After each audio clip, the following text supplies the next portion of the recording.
Maxbeth. We call it Maxbeth. This is Maryland Theater Group's 3rd annual Summer Shakespeare Outdoors on the Steps of the Lyric Theater. I'm just curious, who's been with us for all 3? Midsummer, look at that! We have a lot of people tonight. All right, who saw the last one? Much Ado About Nothing. We had a country western. There we go, representing in the back right here, over there. I love it. Well, welcome, you newbies. I hope we get you next year. We want to thank a couple of people. First, I want to thank Q&D Construction. Just take a moment and listen right behind you. Hear that? Nothing. Isn't that nice? Thanks to Q&D Construction, we are able to close off that street with our road closure signs so we don't get cars and motorcycles and everything going through back there. It makes a big difference for us. So a huge thank you to Q&D. We'd also like to thank Art Town. Without them, we would not be here. They give us the access to the building and allow us to be here and do this. So a huge thank you for Art Town. And that kicks off the beginning of July, guys. So we do have Art Town calendar over there where you raised off those. So if you guys want to see what Art Town's up to kicking off in July, be sure to grab some of those calendars. We'd also like to thank our sponsors, Sierra Aquatics. Woo! A huge sponsor for us is the Reno Gazette Journal. A big thank you to the Reno Gazette Journal. You guys saw our beautiful full-color ads and guys they support us and sponsor us. And then a huge thank you, if you look to your left, it's like the Jungle Cruise here. If you look to the left, you will see the jungle. Yay! Thank you, Mount Holly. Guys, please feel free to go over there, grab some drinks, some food, and wine, make it worthwhile for him to be here. So, you know, he keeps loving and supporting us as he does. Also, huge thank you. If you guys don't know, if you need the restrooms, we get only the best for you. We'd like to thank United Site Services for these portable plastic restrooms. It's like post-apocalyptic royalty. Those are located right down in the alley, so if you need a restroom, go for those. Thank you, United Site Services. We'd also like to thank Krista, the skincare girl. She does some of the makeup for one of our witches. Don't let it fool you. She gives wonderful facials. So if you're looking for a good facialist, go with Krista, the skincare girl. And we'd also like to thank Vanity Salon. Beauty Salon is that middle building right there. They open their doors to us and give us complete access to that building so our actors have dressing rooms, places to do their makeup and their hair. So a huge thank you to Vanity. Another thank you to the City of Reno, who gives us the permits and allows us to be here. So we do offer this show free to the public, guys. We do rely on your donations. We just ask for $5 to $10 per person. $5, I think my Starbucks costs more than that. So that keeps it all going. Here at Merriweather Theater Group, we proudly pay our cast and crew. So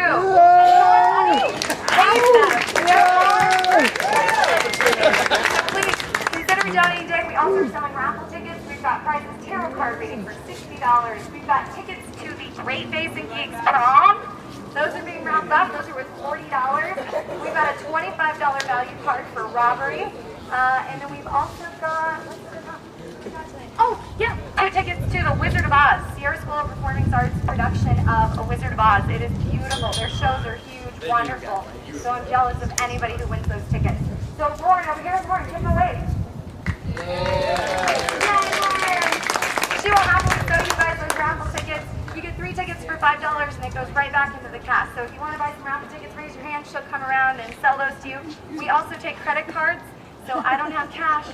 Not an excuse. I'm looking at all of you. And avoiding my eye contact doesn't work either. Also, lastly, we only have, what, 4 left? 4, I think, of the limited edition Maxbeth Merriweather Theater Group at the Lear 2016 wristbands. Only exclusive set of people are going to get a hold of these guys. They're $5 if you'd like a wristband. In fact, I'm going to give away the sweaty one on my wrist right now to somebody really special. How about right there? In the red shirt. Oh, you wanted to be up here instead, buddy.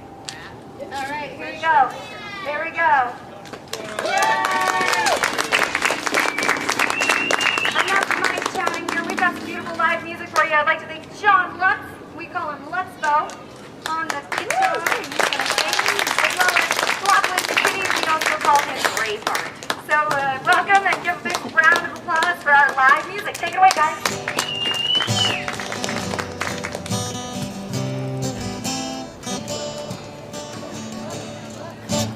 Cannon fire is holy.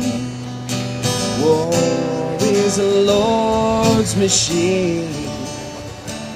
A diet is an old story. Death is a brand new thing. A murder is in the air. A murder is everywhere. Maxbeth is a brand new song. Heaven's filled with armies, a dead man in the rain. Nothing's left to live in but holding on to pain. A murder is in the air. A murder is everywhere. A Maxbeth is a brand new song. Where is the end to sorrow? Where is the sheltered ground? Where will we be tomorrow if tomorrow comes around? A murder is in the air. A murder is everywhere. Maxbeth is a brand new song.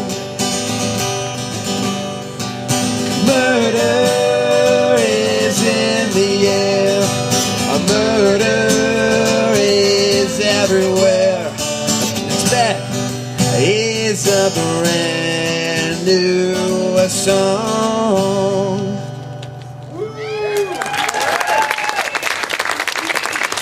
Thank you very much. No, I mean John Lutz actually like made that song for this production, like specifically. So can we give him a hand for that? 'Cause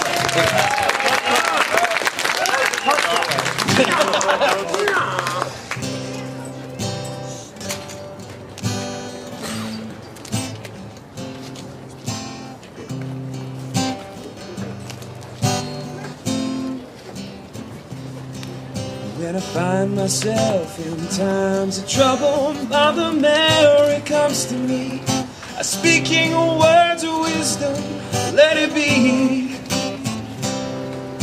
And in my hour of darkness, she is standing right in front of me. There will be an answer, let it be. Let it be, let it be, let it be, let it be. Whisper words of wisdom, let it be. When the broken-hearted people living in the world agree, there will be an answer, let it be. Though they may be parted, there is still a chance that they will see. There will be an answer, let it be. Let it be, let it be, let it be, let it be. There will be an answer, let it be. Let it be, let it be, let it be, let it be. There will be an answer, let it be.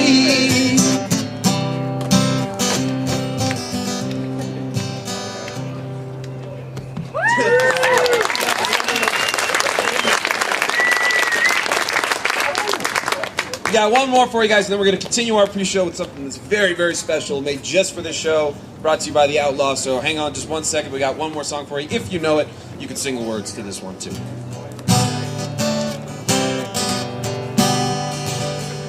I see a bad moon rising.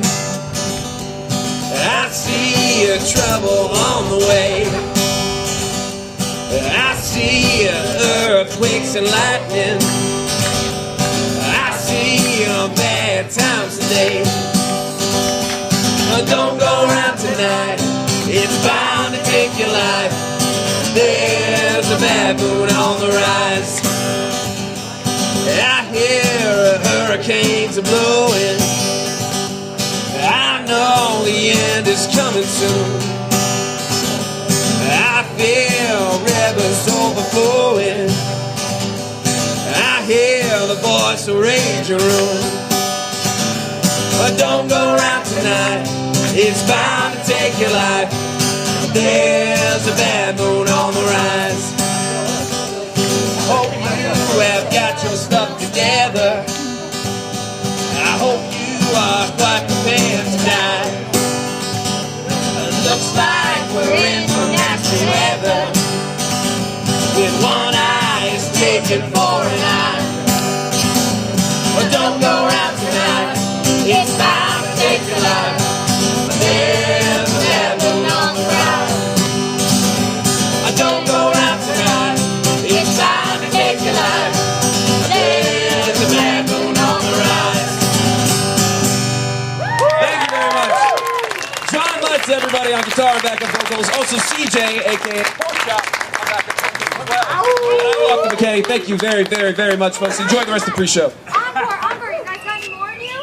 Yeah. Let's do more! Well, I don't know. That's my surprise. We got a bunch of them. No pressure, guys. No pressure.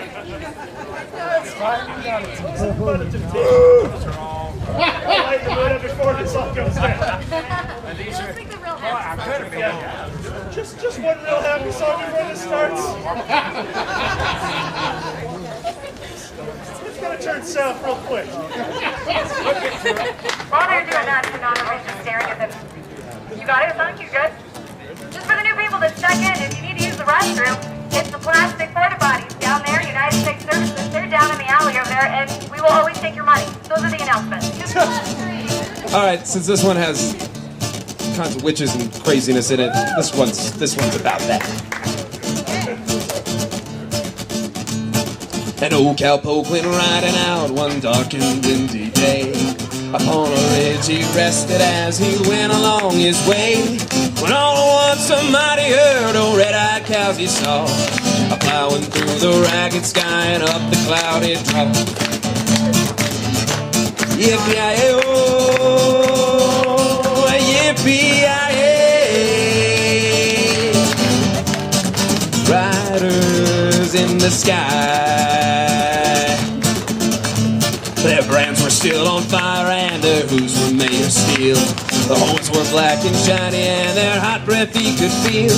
A bolt of fear went through them as they run through the sky. Saw the riders coming hard, he heard their mournful cry. Yippee-yi-oh, yippee-yi-yay. Goes the riders in the sky. Their faces were gaunt, their eyes were blurred, their shirts were soaked with sweat. They were riding hard to catch that herd, but they ain't caught them yet. They have to ride forever on up there unranged up in the sky. Horses snorting fire as you ride, you hear their cry. Yippee-yi-oh, yippee-yi-yay. Goes the riders in the sky. As the riders loped on by him, he could hear him call his name. You want to save your soul from hell or riding on this range? A cowboy, change your ways today, oh, it was your ride. Trying hard to catch the devil's herd across the sky. Yippee-yi-oh, yippee-yi-yay. Goes the riders in the sky. Go, yippee-yi-yay. Goes the riders in the sky.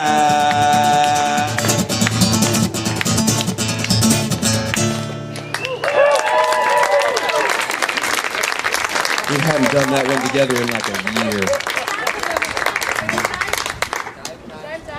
I didn't get text reviews. Look, we gotta start our show eventually. It's so good. we're doing nothing. Talks amongst yourselves for like a minute.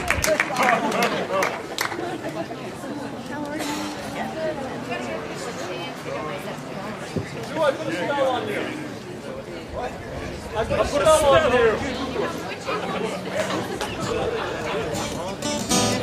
Yeah, ready.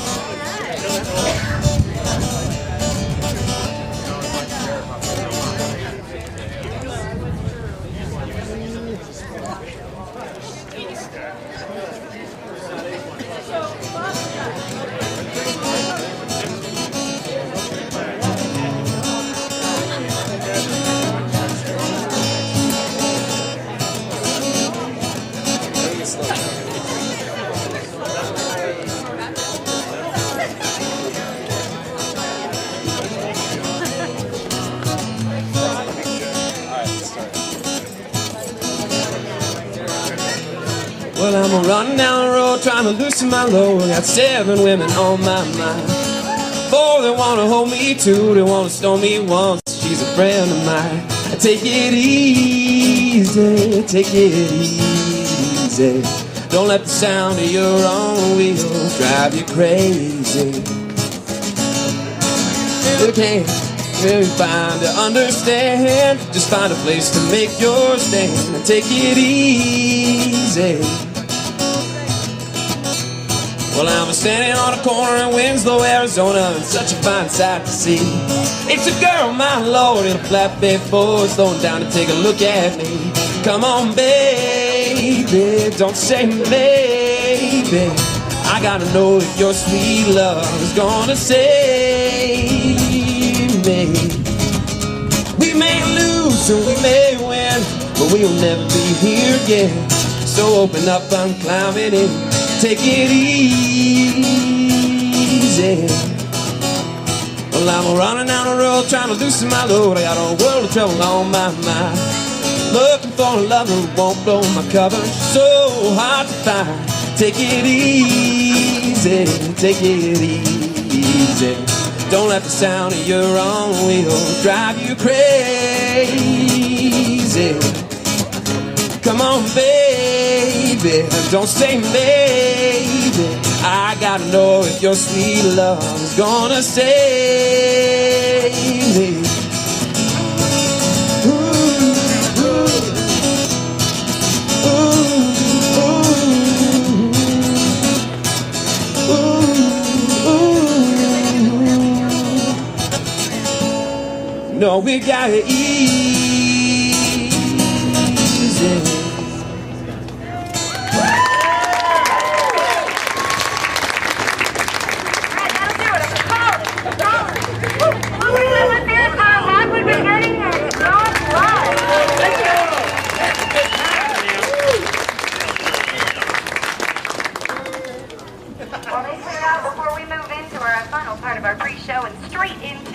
Maxbeth. I'm just going to let them clear out, make a couple announcements for the people that have snuck on in. We do have restrooms. We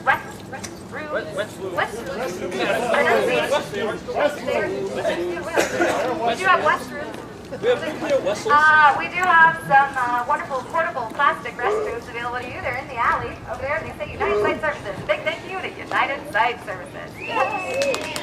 Guys, please, if you want to grab a drink now, is a good time to do that. Our break, go over and visit Mount Polly over there, over at the jungle. We'll be happy to get drinks for you guys. Also, lastly, one of your last chances to grab some of those raffle tickets. They're still being sold. You get 3 tickets for $5. Well, Lauren's eating. She's off the clock. Union gig. Anyway, those raffle prizes will be given away at intermission, so you will win those prizes tonight. So that being said, I'm going to stop talking, and we are going to move into, we want to welcome we want to welcome Jesse James, the Outlaw. The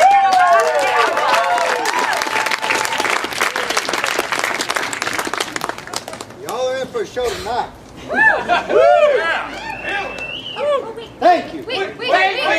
Stop everything! I said this one time before, and I always forget to say. So you're going to see our actors transform on stage. You're going to see some of them doing their makeup, stretching, preparing, getting into mindset. We like to show you our transformation while we leave one world behind and move into the other, proving to you that, well, We're a bit of a homeless theater company. We like to take over alleys and buildings that don't belong to us. And I'd just like to show you that, art can be moved and brought to you just about anywhere. So it's just basically a group of really talented people with a lot of passion. So let's give it up for Aaron with Macbeth.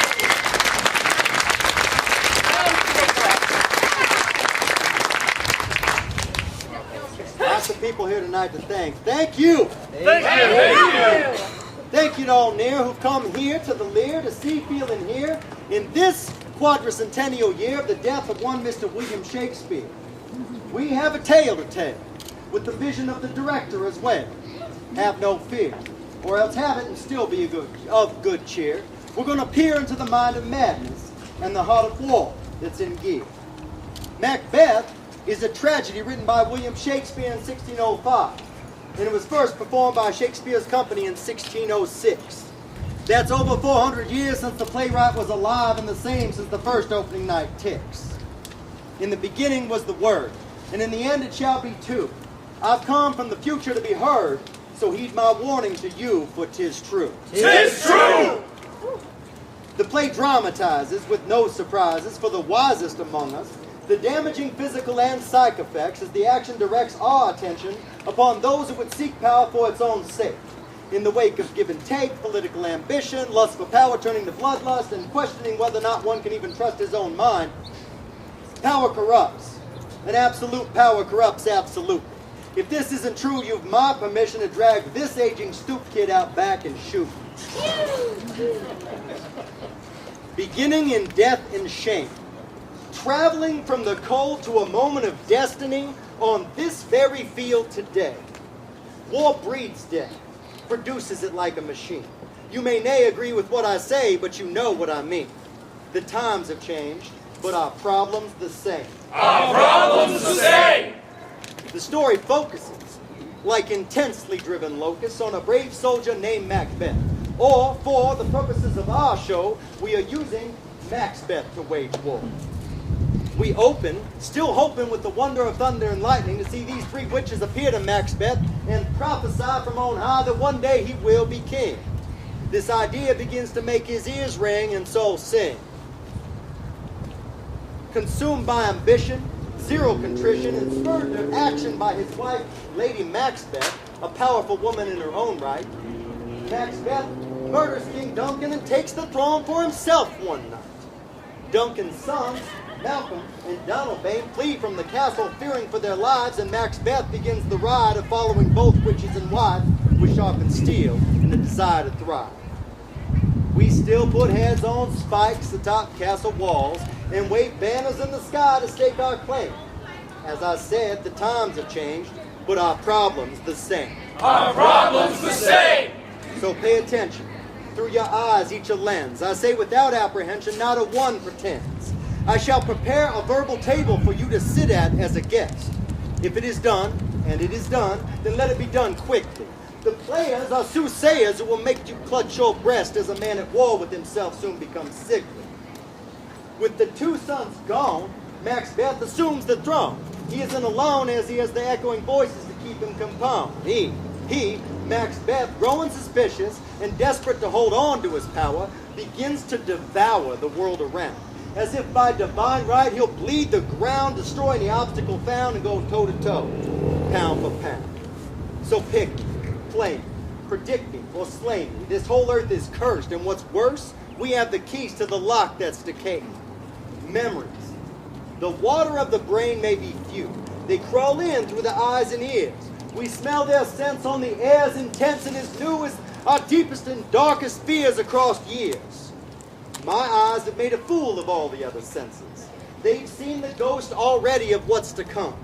We stab at each other with intentions as intense as the hopes and dreams. Hopes and dreams! That also die in slums. He soon becomes a tyrant, a ruler, but not of inches, as he is forced to commit more and more murders to protect himself through lynches and tightening of cinches, much to the dismay of provincial statisticians. He hires assassins to crash in and kill his dear friend Banquo, using the forces of darkness and the vanquished's bankroll. Racked with guilt and the ongoing actions he's built, Maxbeth sees the ghost of Banquo haunting him at his banquet. This chills him to his core. What's more, way worse than before, beyond the stirring behind two holes just cut in a blade. Fighting for pride, inciting a rioting in stride, a lust for power and a greed for shame. Shake off your sleep. Come look upon death itself inside, regardless of your passed on name. A noble man dead, a wicked man built, we still light candles through the night. We haven't lost that in this nonsense on stilts. With guilt's worse than chaotic kilts across battling rocky fields, death's delight. Maxbeth raves and panics, acting simultaneously depressive and manic. In his insanity becomes apparent and expressed to all the guests of the house, feeling less and less blessed by the nether realms and the counsel of his own spouse. These things without remedy nag at us. They eat at our spirit when we're fighting for life day and night. These musical reflections of our souls back at us make us wonder if we're fighting for strife with sway and might. How full of scorpions is my mind? How poisoned is the water that is its well? How left behind are the blind and the kind? Can we ride this wave if we hit its swell? The bloodbath of wrath and consequent relentless civil war swiftly take Maxbeth and Lady Maxbeth into realms of madness and death. And still you'll sit there still with unabated breath. I have a story to tell you of a thirst for power unchecked and a need to bleed through a crown. It foreshadows direct a life that is wrecked and an upshot that is truly damned. They may say that when the brain dies, the man dies as well. I stand before you to tell you they may still rise and speak as another fell floating through life in a personal hell. Maxbeth returns to the witches, demanding to know if he will remain king. But here's the thing. They bring him to show him visions of the future, but at this point his self-inflicted wounds are well beyond suture. Until the woods move, he will be safe. They tell him that no man born of woman or woman born of man shall harm Maxbeth, and he's tuned in enough to listen to what each says. For such as these, death may be a relief. Life may be the torture we dare not say. For the moment we draw our first breath, we begin that day to decay. Those that know all our consequence may watch us go up in flames and laugh. We look to those long gone and since for the true explanation of wrath.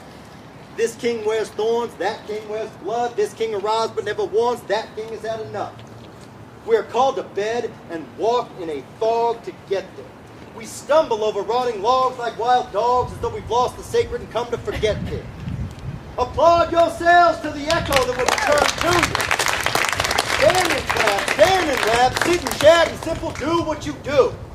One can scorch oneself on the flames of fire set ablaze and create all sound and fury. Sound and fury! In so doing, the fulcrum can change in the blink of an eye and the wink of the sun's rays and learn that all new things are old and all old things are new things.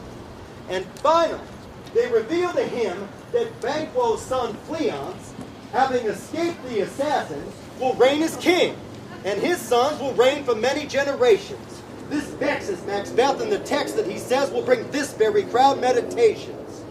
A blessing and a curse, the lesser things, which is worse, spilled out in verse from the mouths of babes to the knaves collecting first.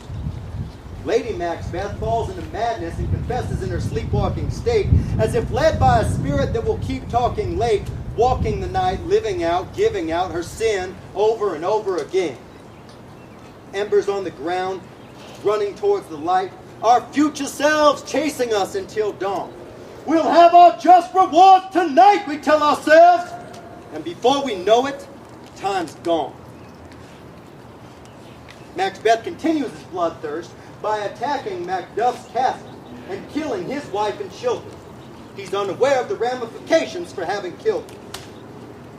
Macduff, having fled to Malcolm, recruits him and his army, attempting to avoid harm flees, and they attack Maxbeth's castle in order to get Malcolm, the rightful heir, back on the throne.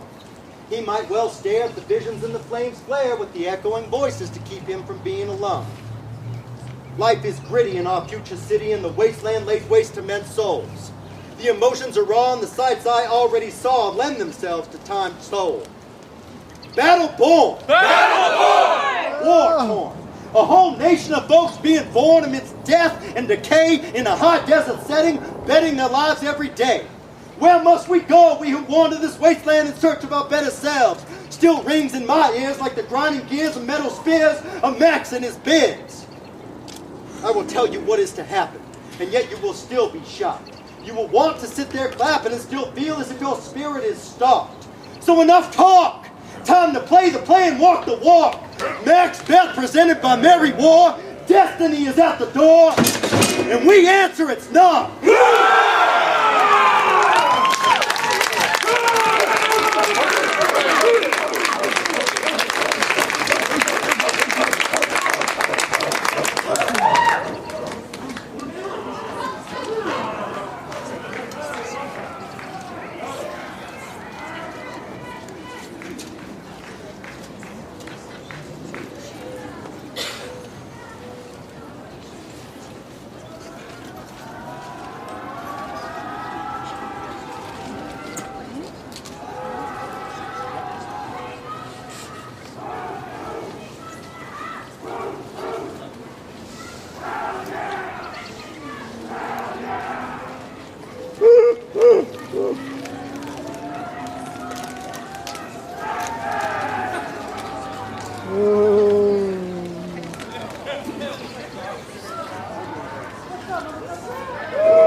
The Merry Warriors are out in full force. Stay within the designated parameters or you will be terminated on site. The use of satellite, digital, mobile, or field technology can result in immediate deportation or extermination.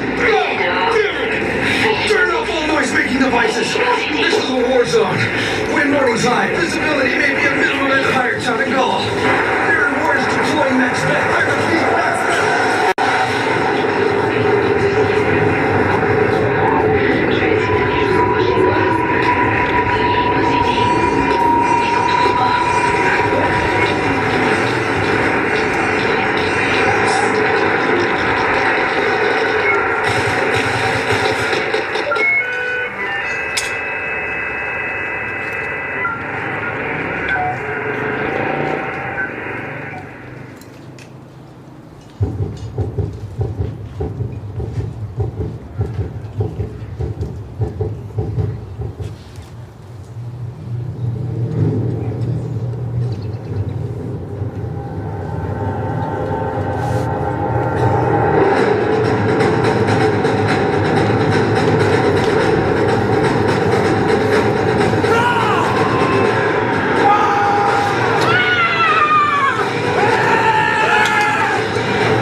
All is fair. Fair is foul.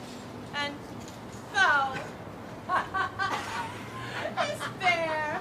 Hover through the fog and filthy air.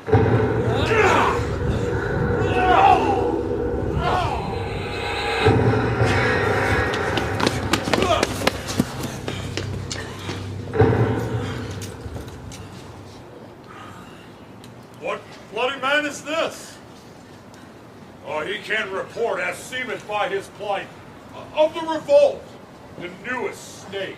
This is the captain. Hail, brave friend. Say to the king the knowledge of the brawl as thou didst leave it. Doubtful it stood as two spent swimmers that do cling together and choke their art. The merciless McDonald, worthy to be a rebel for to that the multiplying villainies of nature do swarm upon him from the western lands of Skirn and the gallows glasses is supplied and fortune upon his damned quarrel smiling showed like a rebel's whore. Oh, but all's too weak for the brave Maxbeth. Oh, well, he deserves that name, disdaining fortune, which brandished steel, which smoked with bloody execution, like valor's minion, carved out his passage until he faced the slave, which ne'er shook hands, nor bade farewell to him, until he unseamed him from the knee to the chops and hung his head on our battle. Oh, valiant cousin, worthy gentleman. And no sooner justice had, with valor armed, compelled these skipping Skirn to trust their heels, but the Gaharian lord, surveying vantage with furbished arms, new supplies of men, began a fresh assault. Dismayed naught this our captains, Maxbeth and Banquo? Yes. As sparrows, eagles, as the hare, the lion. Yeah. If I say sooth, I must report. They were as cannons, overcharged with double crack, or doubly. They redoubled their strokes upon the foe, except they meant to bathe in reeking wounds or memorize another Golgotha as I grow faint. My guts are out. They cry for help. So well thy words become thee as thy wound. They smack of honor bow. Who comes here? The worthy Kate of Ross. What a haste looks through his eyes, so should he to look and see to speak and scream. God save the king! Whence camest thou, worthy Kate? From Gaul, great king, where the Gaharian banners flout the sky and fan our people cold.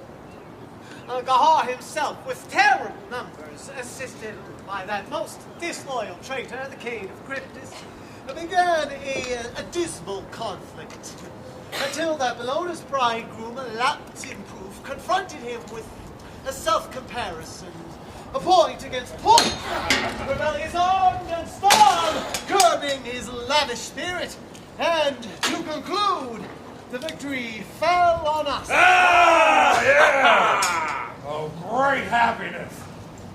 No more that King of Cryptus shall deceive our bosom interest. Go, pronounce his present death, and with his former title, greet Maxbeth. I'll see it done. What he hath lost, noble Maxbeth has lost! Ah!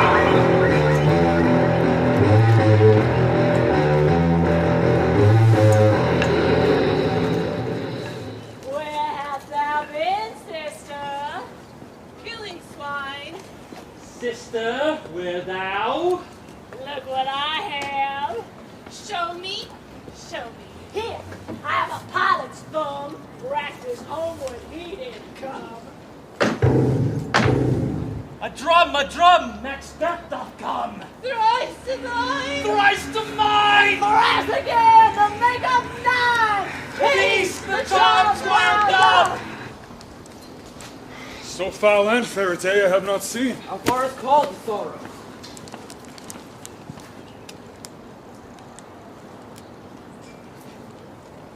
What are these? So withered and so wicked in their attire they look not like the inhabitants of the earth. Yet are on it Live you. You awkward man may question. You seem to understand me. If I cured once her choppy finger laying upon her skinny lips. You should be women. But your beards forbid me to interpret that you are so. Ha! Speak, if you can. What are you? All hail, Maxbeth! Hail to thee, Kate of Grod! All hail, Maxbeth! Hail to thee, Kate of Cryptus! All hail, Maxbeth! Thou shalt be king hereafter! Sir, why do you start and seem to fear things that do sound so fair? In the name of truth, are you fantastic or that indeed which outwardly you show? My noble partner, you bring present grace and great prediction. Your noble having a royal hope that he seems wrapped with all. To me you speak not. If you can look into the seeds of time and say which grains will grow and which will not, speak then, to me. Neither beg nor fear your favors nor your hate. Hail! Hail! Lesser than Maxbeth and greater. Not so happy, yet much happier. Thou shalt get kings, though thou be none. So all hail, Maxbeth and Banquo. Banquo and Maxbeth. All hail! Stay, you imperfect speakers. Tell me more. By Synod's death, I know I am the Kate of Grond. But how of Cryptus? The Kate of Cryptus lives, a prosperous gentleman.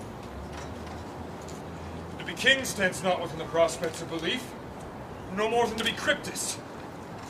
Say from whence you owe this strange intelligence, but why upon this blasted heath you stop our way with such prophetic greeting. Speak, I charge thee! The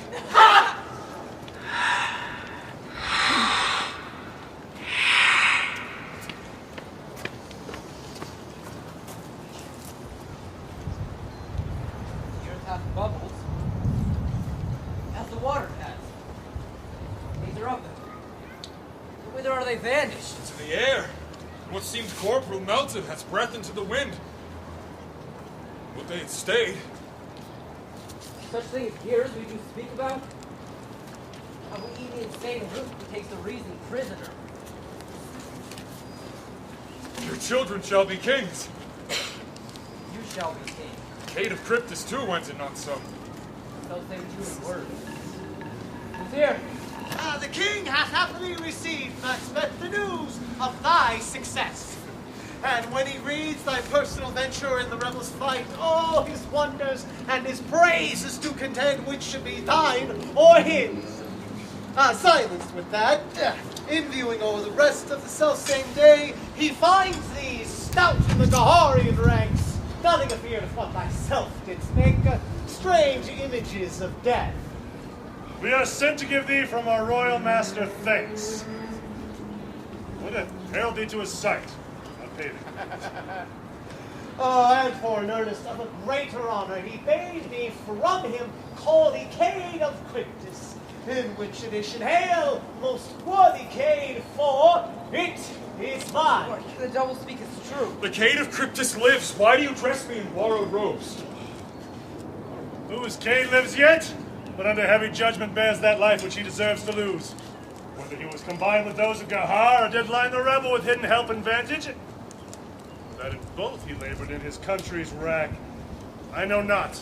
But treason's capital confessed and proved to have overthrown him. Grond and the Cade of Cryptus. The greatest is behind. Thank you for your pains. Do you not hope your children shall be kings? When those that promised the Cade of Cryptus to me promise no less to them? So what yet enkindle you on to the crowd? Besides the Cade of Cryptus, it is strange, and oftentimes twin us to our harms. The instruments of darkness tell us the truth. Win us with honest trifles, betrays. With this consequence. Because of the word, I pray you. Two truths are told, as happy prologues to the swelling act of the imperial theme.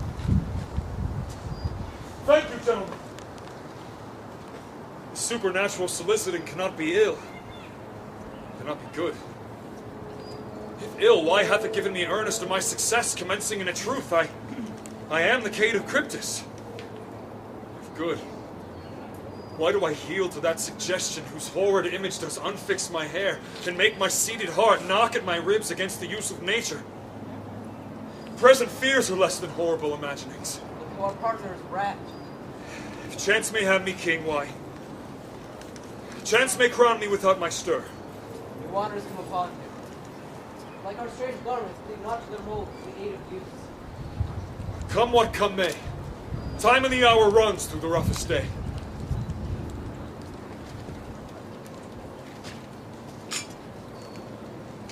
Worthiest cousin.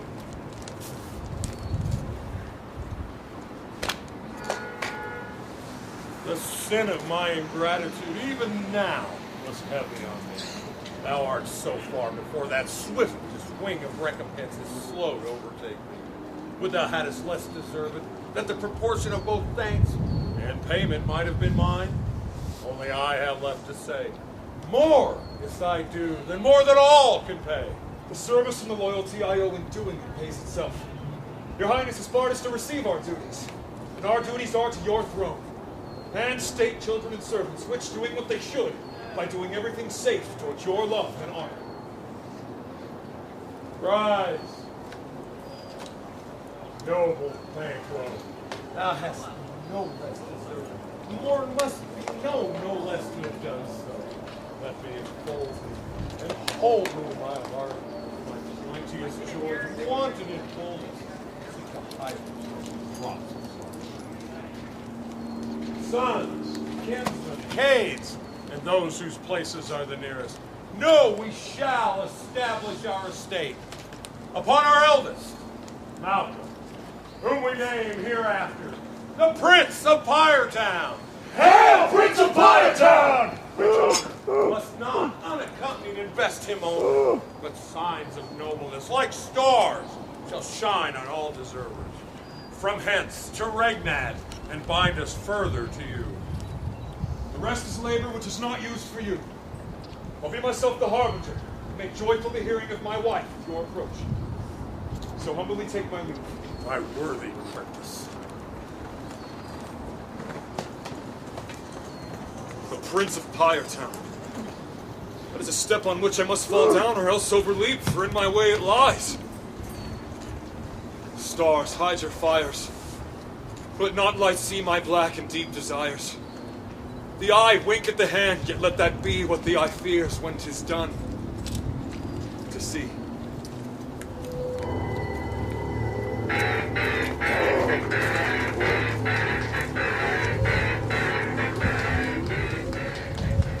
They met me in the day of success, and I have learned by the perfectest report they have more in them than mortal knowledge. When I burned in desire to question them further, they made themselves air into which they vanished. Whilst I stood wrapped in the wonder of it, came missives from the king, who all hailed me Cade of Cryptus, by which title before these weird witches saluted me, and referred me to the coming on of time with hail, King, that shall be.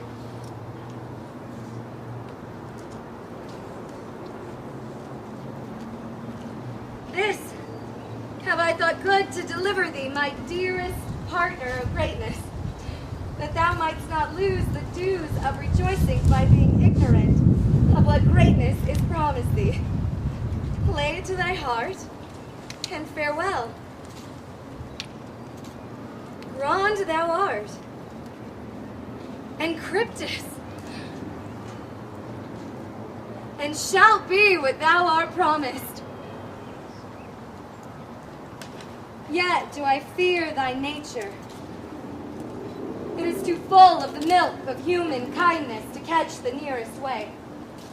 Thou wouldst be great, art not without ambition, but without the illness should attend it. But thou wouldst highly, wouldst thou holily, wouldst not play false, and yet would strongly win.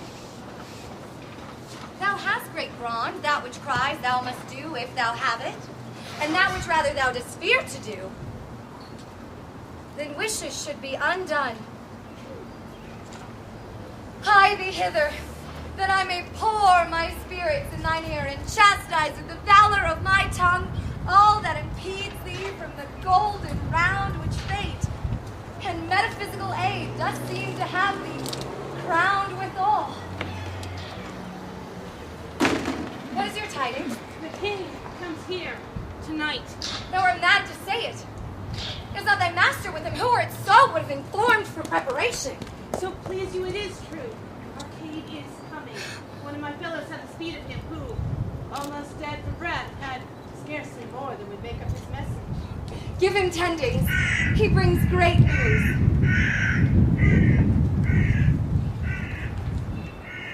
The raven himself, his horse that croaks the fatal entrance of Duncan under my battlements. Come, you spirits, that tend on mortal thoughts, unsex me here, and fill me from the crown to the toe top full of direst cruelty. Make thick my blood, and stop up the access and passage to remorse. That no compunctious visitings of nature shake my fell purpose, nor keep peace between the effect and it. Come to my woman's breast and take my milk for gall, you murdering ministers. Wherever in your sightless substances you wait on nature's mischief. Come, dark night, and call thee in the dunnest smoke of hell, that my keen knife see not the wound it makes, nor heaven peep through the blanket of the dark to cry, hold, hold! Great Grand, worthy Cryptus, greater than all by the all-hail hereafter, your letters have transported me beyond the ignorant present, and I feel now the future in an instant.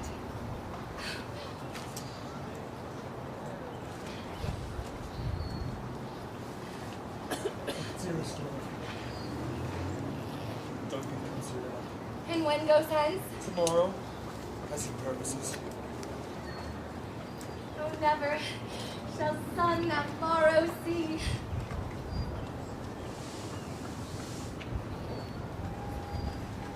Your face is as a book, my Cade, where men may read strange matters. To beguile the time, look like the time. Bear welcome in your eye, your hand, your tongue. Look like the innocent flower, but be the serpent under it. He that is coming must be provided for, and you shall put tonight's great business into my dispatch, which shall to all our nights and days to come give solely sovereign sway and masterdom.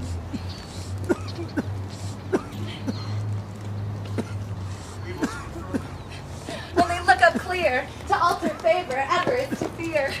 Leave all the rest to me.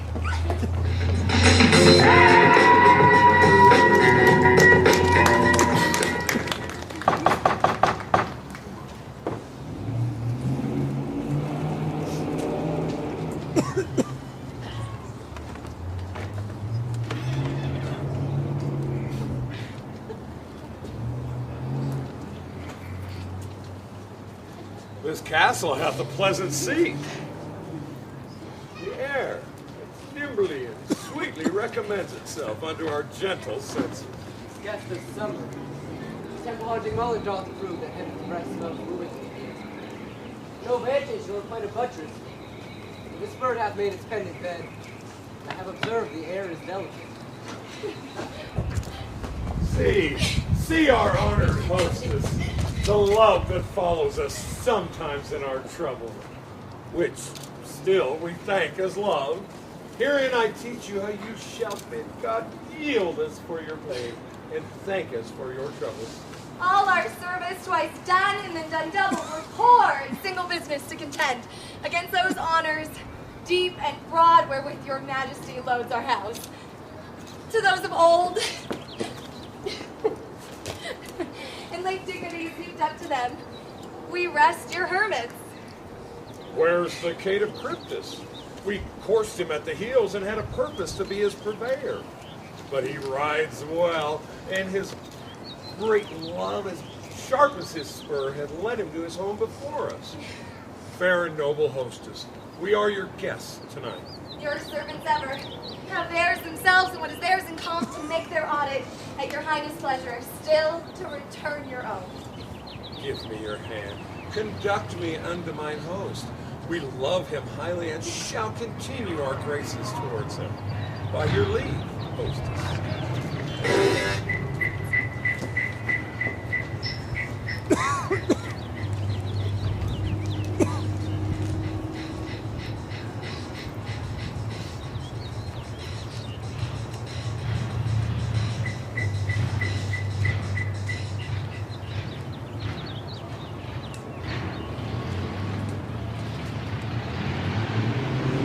Done when 'tis done. And 'twere well it were done quickly. If the assassination could trample up the consequence and catch with the Circe's success, that but this blow might be the be-all and the end-all here. Here, upon this bank and shoal of time, we jump the life to come. But in these cases, we still have judgments. We but teach bloody instructions, which being taught return to plague the inventor. This even-handed justice commands the poison ingredients of our own chalice to our own lips. He's here in double trust. First as I am his subject, and his kinsman strong, both against the deed. Then as his host, should against his murderer shut the door, not bear the knife myself. Besides, Miss Duncan hath borne his faculties so meek, hath been so clear in his great office that angels will plead, trumpet-tongued against the deep damnation of his taking off. In pity, that the naked newborn babe striding the blast, or heaven's cherub enhorsed against the sightless couriers of the air, shall blow the horrid deed in every eye. The tears shall drown the wind. I have no spur to prick the sides of my intent, just vaulting ambition, which overleaps itself and falls on the other. Now, what news? He has almost supped. Why have you left the chamber? Hath he asked for me? No, you not, he has. We will proceed no further in this business. He hath honored me as of late, and I've brought golden opinions from all sorts of people, which should be born now in their newest gloss, not cast aside so soon. Was the hope drunk wherein you dressed yourself? Haven't slept since, and wakes it now to look so green and pale at what it did so freely? From this time, such I account thy love. Art thou afeared to be the same in thine own act of valor as thou art in desire? Couldst thou have that which thou esteemest the ornament of life, and live a coward in thine own esteem, letting I dare not wait upon I would, like the poor cat in the attic? Prithee, peace! I dare do all that may become a man. Who dares do more is none. What beast was it then that made you break your enterprise with me? When you durst do it, then you were a man. And to be more than what you were, you would be so much more a man. Nor time nor place that did it here. And yet you would make both. They have made themselves. And their fitness now does unmake you.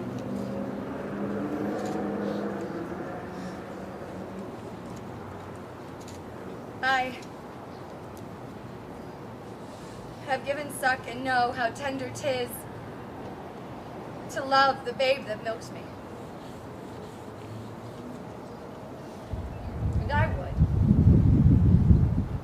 while he was smiling in my face, have plucked my nipple from his boneless gums and dashed the brains out, had I so sworn as you have done to this. If we fail... We fail. But screw your courage to the sticking place and will not fail. When Duncan is asleep, whereto rather shall this day's hard journey soundly invite him? His two chamberlains will I, with wine and wassail, so convince the memory. The order of the brain shall be a fume, receipt of reason, a limbic only. When in swinish sleep they lies in a death, what could not you and I perform upon the unguarded Duncan? Would not put upon his spongy officers, who shall bear the guilt of our great well? Bring forth men, children only. For thy undaunted mettle should propose nothing remains. Will it not be received?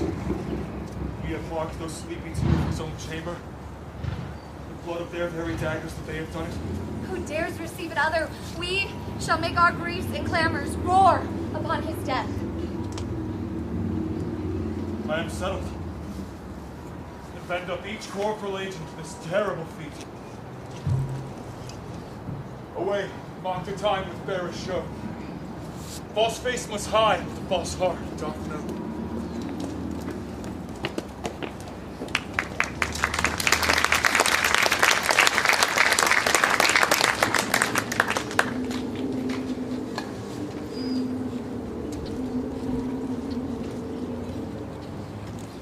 How goes the night, boy?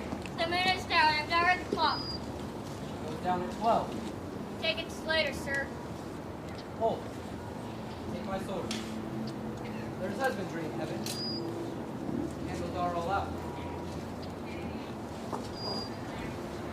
Take you that too. Every summons lays like lead upon me. Yet I would not sleep. Where's the powers restraining me in the cursed thought that nature gives way to its foes? Who's there? A friend? Sir, not yet at rest. The king's abed. He hath been an unusual pleasure, and sent forth great largesse to your offices. This time, he greets your wife withal in name of most kind hostess, and shut up in measureless content. Being unprepared, our will played the servant's defect. Shall she free abroad? All well. I dreamt last night. The three-beard witches. They have shown some truth. I think not of them.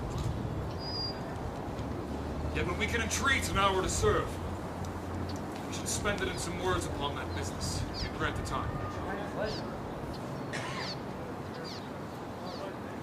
If you shall cleave to my consent when 'tis, I shall make honor for you. So I lose none in seeking to augment it. But still, keep my bosom franchised, my allegiance clear, I shall be counseled. Good repose the while. Thanks, right to you.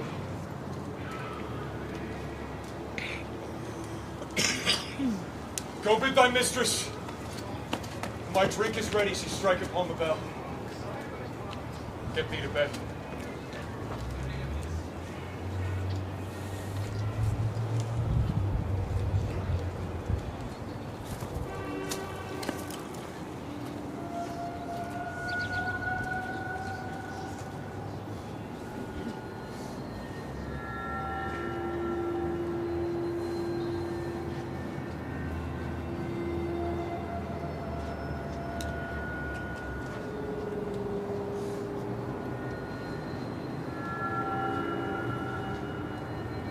Is this a dagger which I see before me? The handle toward my hand? Come, let me clutch thee. I have thee not. Yet I see thee still. Art thou not fatal vision? Sensible the feeling as the sight? Or art thou but the dagger of the mind? A false creation proceeding from the heat oppressed brain? Or see thee yet.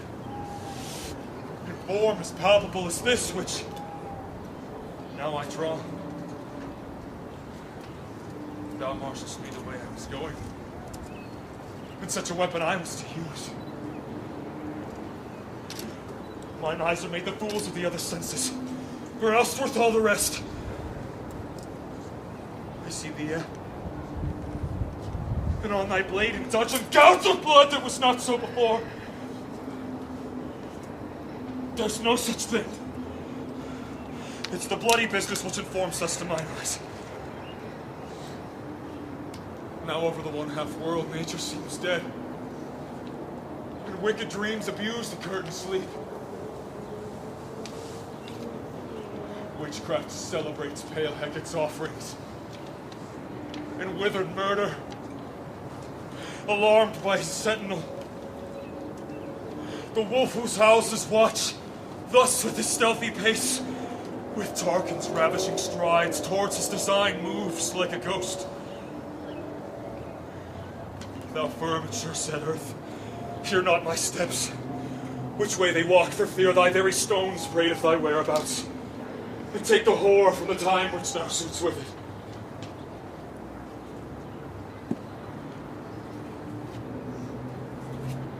Whilst I threat he lives, words to the heat of deeds to cold breath gives. I go when it is done. But Bell invites me. Hear it not, Duncan, for it is a knell that summons thee to heaven or to hell.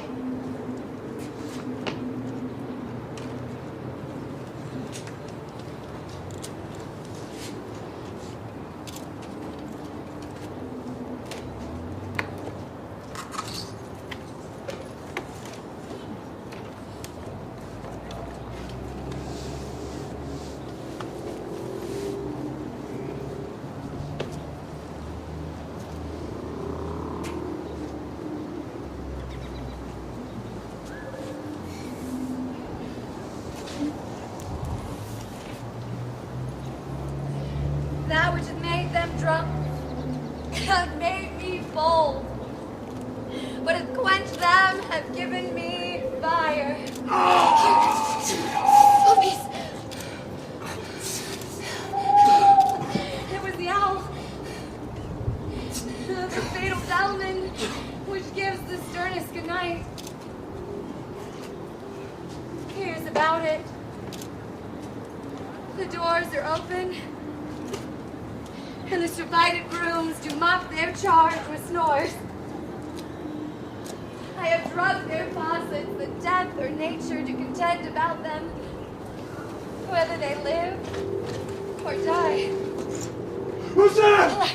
Whoa! Oh, I'm afraid they have awakened. And 'tis that done. The attempt, but not the deed, confounds us. I laid the daggers ready. He could not have missed them. Had he not resembled my father as he slept, I'd have done it.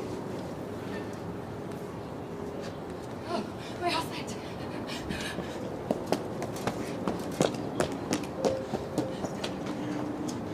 Done indeed. Didst thou not hear a noise? I heard the owl scream and the crickets cry. Did not you see? When? Now. As I ascended? Aye. Who lies in the second chamber? Donalbain. This is a sorry sight. A foolish thought to say a sorry sight. This one did laugh in sleep. And one cried murder, but they did wake each other. I stood and heard them. But they did say their prayers and address them and came to sleep. There are two lodged together. One cried, God bless us, and amen the other, as they had seen me with these hangman's hands, listening their fear. I could not say amen when they said, God bless us. Consider it not so But dignity. wherefore could I not pronounce amen? I had most need of blessing, and amen stuck in my throat. Look, these deeds must not be thought of after this way, or it will make us mad. Methought I heard a voice cry, sleep no more! Maxbeth does murder sleep! The innocent sleep. Sleep that knits up the raveled sleeve of care. The death of each day's life. Sore labor's bath, great nature's second course. Chief nourisher, and life's feast. What do you mean? Still cry to all the castle, Grond hath murdered sleep, and therefore Cryptus shall sleep no more, Maxbeth shall sleep no more! It wasn't that that's cried. We were decayed. You do unbend your noble strength to think so brain sickly of things. Go get some water and wash this filthy witness from your hands. Why? Did you bring the daggers from the place? They must lie down there. Go carry them and spear them. Oh, go not again! I'm afraid to think what I have done. I've gone and again, I dare not. Firm of purpose. Give me the daggers. Letters, pictures. To see a childhood that fears the painted devil. If he do bleed, I'll gild the face of the grooms with altar, receive their guilt. Whence is that knocking? How is it with me when every noise appalls me? What hands are here? Holy blood on mine eyes! Will all great Neptune's ocean wash this blood clinging of my hand? No. Rather the multitudinous seas and carnage making the green one red. My hands are of your color. Yet I shame to wear a heart so white. Knocking. Get on our nightgowns. A little water clears us from this deed. How easy it is then for constancy hath left you unattended. Knocking. Beyond your nightgown must occasion call and show us to be watchers. Be not lost so poorly in your thoughts. No, my deed were best not know myself. Make knocking what thy knocking, I would thou gods!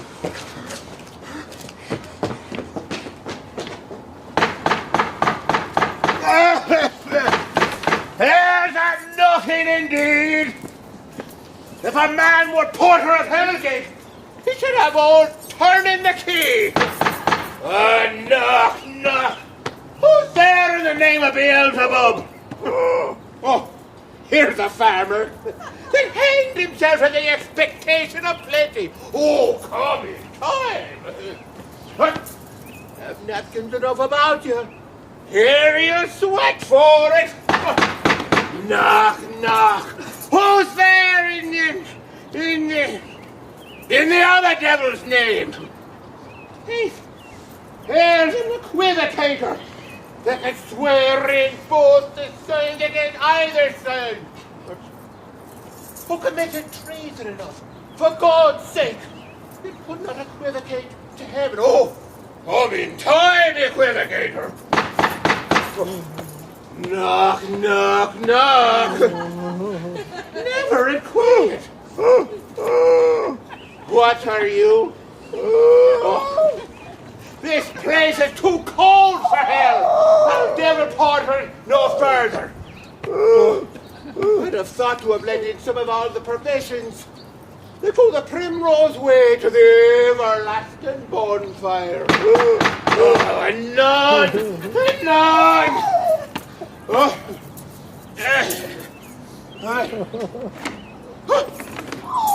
Anon! Anon!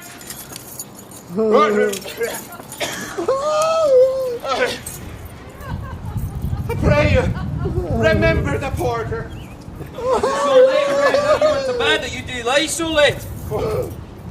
Yes, we were carousing to the second cock, and drinks are the great provoker of the three things. What three things does drink especially provoke?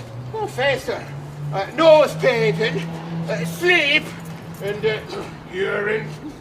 Lechery it provokes and it unprovokes. It provokes the desire, but it takes away the performance. Therefore, drink may be said to be a cater with lechery. It makes him and it bars him. It sets him on and it takes him off. It persuades him and disheartens him. Makes him stand to and not stand to. In conclusion, equivocate asleep and given him the lie, leave him. Do you believe that drink gave thee the lie last night? Oh, that it did, sir. In the very throat on me. But I requited him for his lie, and I think being too strong for him, though he took up my leg sometime, yet I made a shift to cast him. Is thy master stirring? Well, or knocking has awakened him? Look, here he comes. Good morrow, noble sir. Good morrow, both. Is the king stirring, one of the king? Not yet. You can bid me call timely upon him, I will slip the hour. I'll bring you to him. I know this is a joyful trouble to you. Yep, 'tis one. The labor we delight in, physics paid. This is the door. I'll make so bold to call for 'tis my limited service.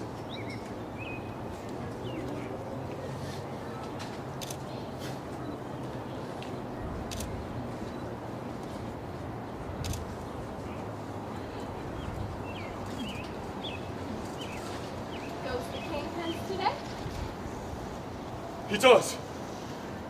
He did appoint so. The night has been unruly. Where we lay, our chimneys were blown down, and as they say, lamentings were heard in the air, strange screams of death, and prosifying with accents terrible, dire combustion, and confused events new hatch to the woeful time. It was a rough night. Remembrance cannot parallel a fellow to it.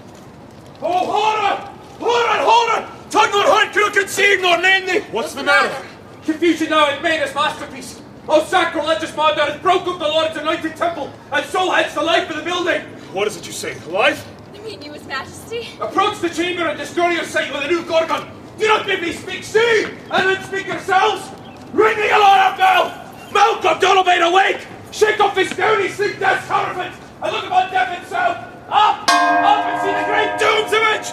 Malcolm Donovan, as if he may graves rise up. Thanks, Christ, the countenance is for him. What's the business? That such a hideous trumpet calls to parlay the sleepers of this house.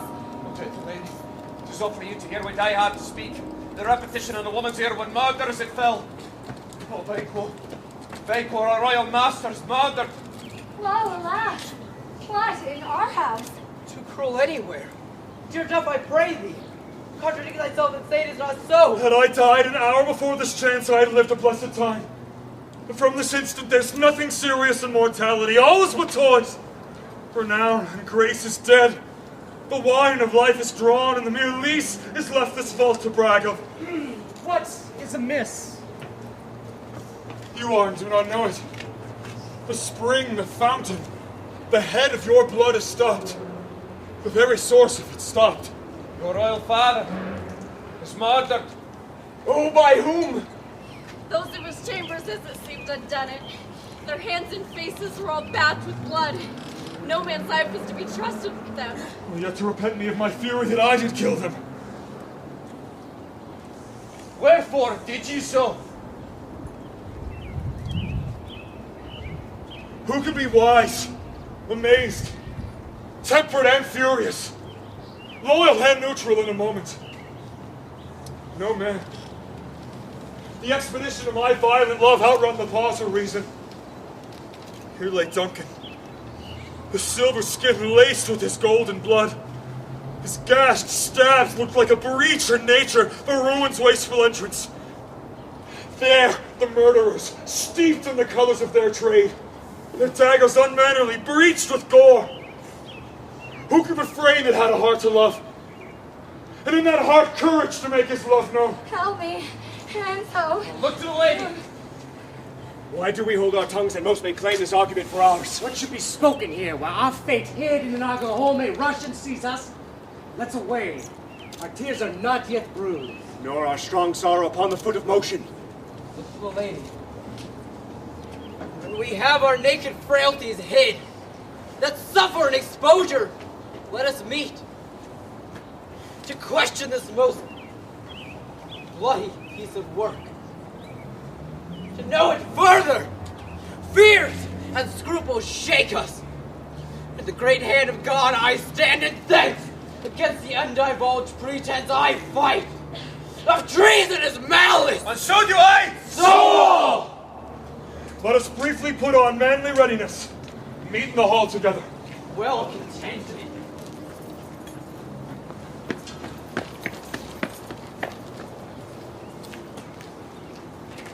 What will you do?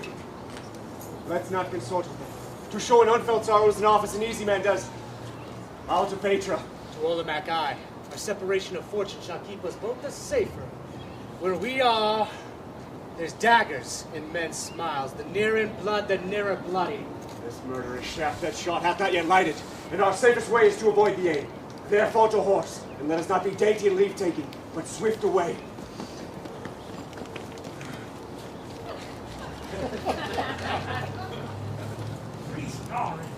I can remember well in which volume of time I have seen powers dreadful and fate strange, but this sore night trifle for the nose. Thou seest the heavens as troubled with man's act frightens his bloody stage. 5 o'clock 'tis day, and yet dark night strangles the traveling lamp. Is it night's predominance or the day's shade that darkness does the face of earth in two, when living light should kiss it? 'Tis unnatural, even like a deed that's done. And Duncan's horses, a thing most strange and certain, beauteous and swift, and the minions of their race, turned wild in nature, and broke their stalls, flung out, contending against obedience as they would make war with mankind. 'Tis said they ate each other. They did so. To the amazement of mine eyes, the looked upon. Up! Here comes the good Macbeth. How goes the world, sir, now? Why, see you it not. Is it known who did this more than bloody deed? Those of Maxbeth hath slain. Alas the day! To what good could they pretend? They were suborned. Malcolm and Donalbain, the king's 2 sons, have stolen away and fled, which puts upon them suspicion of the deed. Against nature still, the thriftless ambition that will raven up idle lives means. Then 'tis most like the sovereignty will fall upon Maxbeth. He is already named, and got the Thor to be invested. Where is Duncan's body? Carried to the vault, the sacred storehouse of his predecessors and guardian of their bones. Will you to Thorn? No, cousin. Hold the goal. Well, I will thither. Well, may you see things well done there. Adieu. Lest our old robes be better than our new. Farewell. God's benison go with you. And with those that would make good or bad. And friends of foes.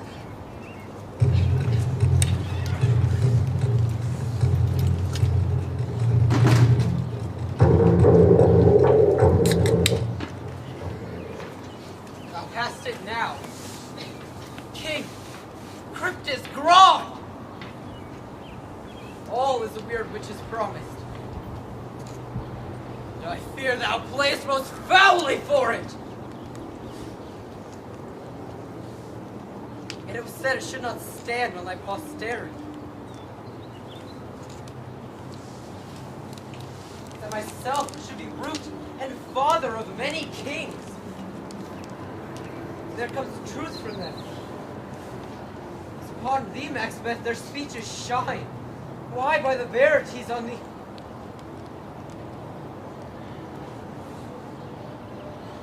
May they not be my oracles as well. Set me up in hope.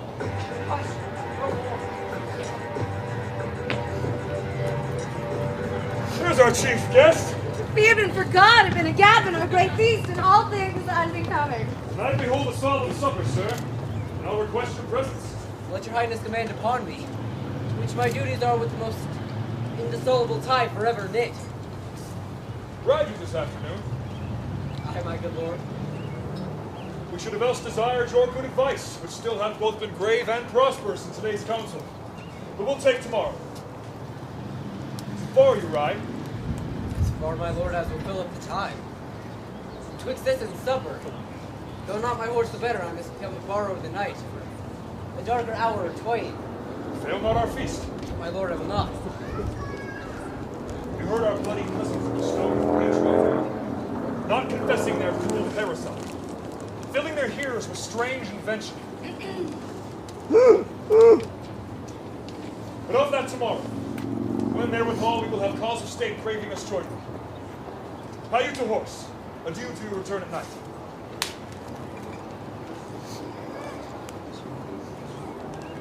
Goes Fleance with you? Aye, my good lord. Our time does call upon us. I wish your horses swift and sure of foot, so I do commend you to their backs. Farewell. May every man be the master of his own time till 7 at night. To make society the sweeter welcome, we will keep to ourselves till supper time alone.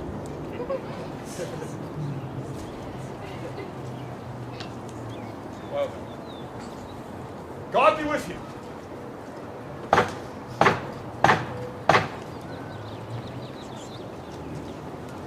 A word with you. Attend those men. They are, my lord, without the palace gate. Bring them before us.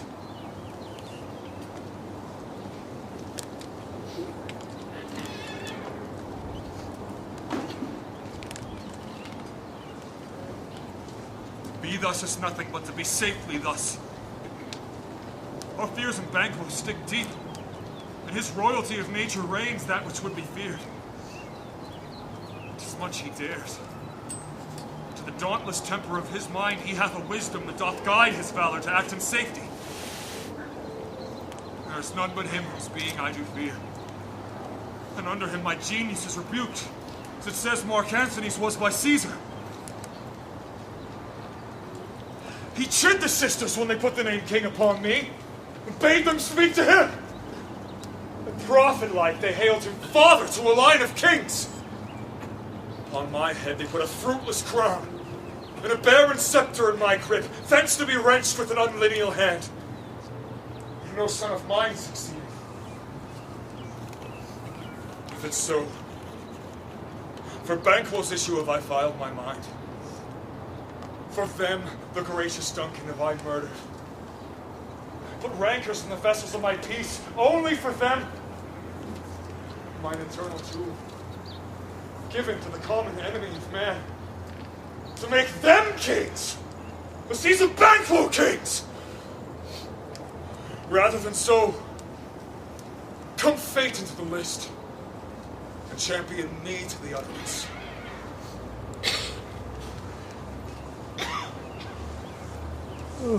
Now go to the hall, and stay there until we call.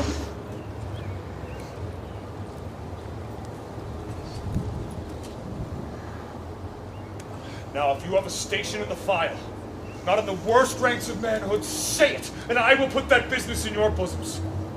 Whose execution takes your enemy off, grapples you to the heart and love of us, who wear our health but sickly in his life, which in his death were perfect.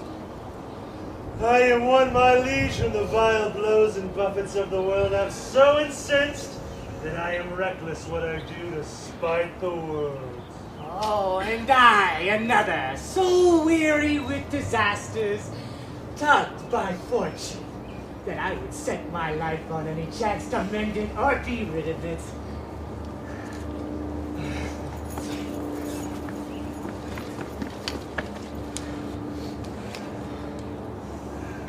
Know you Banquo was your enemy? True, my lord. So is he mine. In such bloody distance that every moment of his being thrusts into my nearest of life. And though I could, with barefaced power, sweep him from my sight and bid my will avouch it, yet I must not. For certain friends that are both his and mine, whose loves I might not drop, but wail his fall, who I myself struck down. Thence it is I to your assistance do make love, masking the business from the common eye, for sundry weighty reasons. We shall, my lord, perform what you command. Though we'll require a little Your something. spirit shine through you. The moment on it for it must be done tonight. And something from the palace. always thought that I required a clearness. And with him, to leave no rubs nor botches in the work. Fleance, his son, who keeps him company, whose absence is no less material to me than his father's, must embrace the fate of that dark hour. Resolve yourselves apart. I'll come to you anon.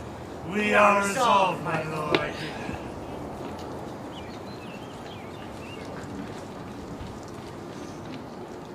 It is concluded. Banquo, thy soul's flight, if it find heaven, must find it out tonight.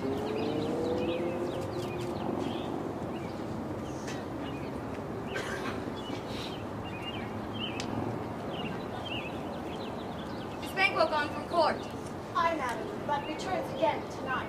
Say to the king I would attend his leisure for a few words. Madam, I will. Naught's had, all spent. Where our desire is God without content. 'Tis safer to be that which we destroy, than by destruction dwell in doubtful joy. How now, my lord? Why do you keep alone? Of sorriest fancies your companions making, using those thoughts which should indeed have died with them they think on. Things without all remedy should be without regard. What's done is done. We have scorched the snake, not killed it. She'll close and be herself whilst our poor malice remains in danger of her former tooth. But let the frame of things disjoint, both the worlds suffer. Shall we eat our meal in fear and sleep in the affliction of these terrible dreams which shake us nightly? Better be with the dead, whom we to gain our peace have sent to peace, than on the torture of the mind to lie in restless ecstasy. Duncan is in his grave. After life's fitful fever, he sleeps well. Treason has done its worst. Not steel nor poison. Malice domestic, foreign levy, nothing can touch him further. Come on. Gentle, my lord. Sleep o'er your rugged looks. Be bright and jovial among your guests tonight. So shall I, love. So I pray. Let your remembrance apply to Banquo. Present him eminence both with eye and tongue. Unsafe the while that we must lave our honors in these flattering streams, making our faces visits to our hearts, disguising what they are. You must leave this. But full of scorpions is my mind, dear wife. Thou knowest that Banquo and his Fleance lives. But in them nature's copy is not in turn. There's comfort yet. They are assailable.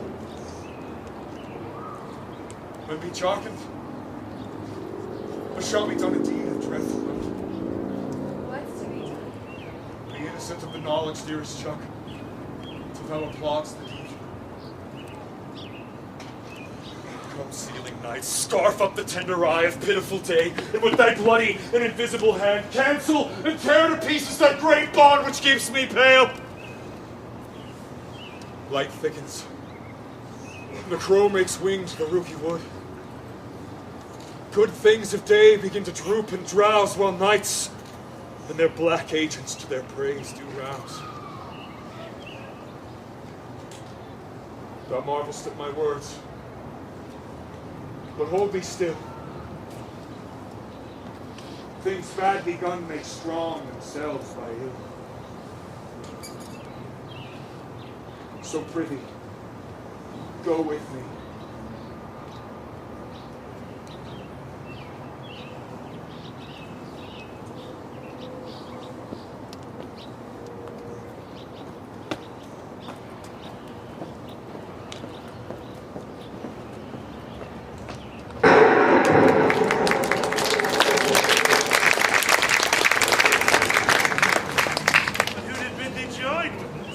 Maxbeth. Oh, he needs not our mistrust since he delivers our offices and what we have to do to the direction just.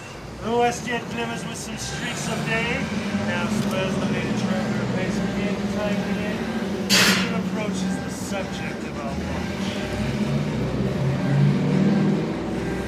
Hark, I hear noises. Will we rain tonight? Let it come down. Sometimes I feel I've got to run away. I've got to get away from the pain you drive in the heart of me.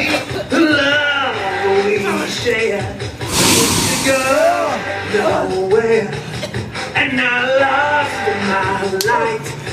I tossed and turned, I can't sleep at night.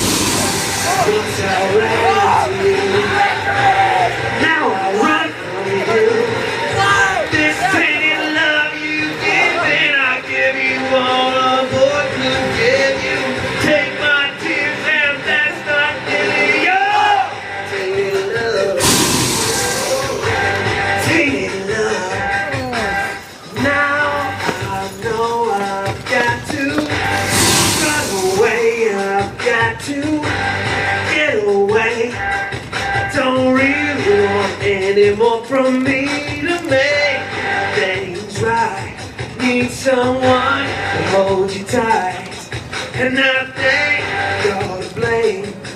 I'm sorry I don't play away. Once I ran to you, now I run from you. This tainted love you give, and I give you all a boy could give you. Take my tears, and that's not really your tainted love. Tainted love.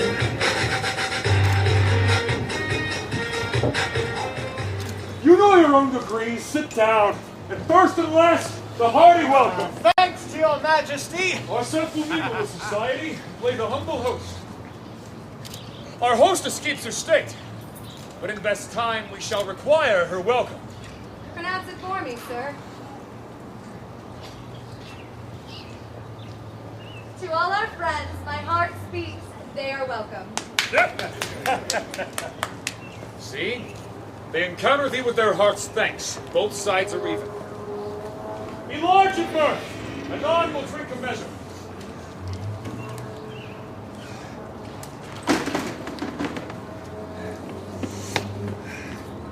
There was blood on thine face. It is Banquo's then. Better he without than he within.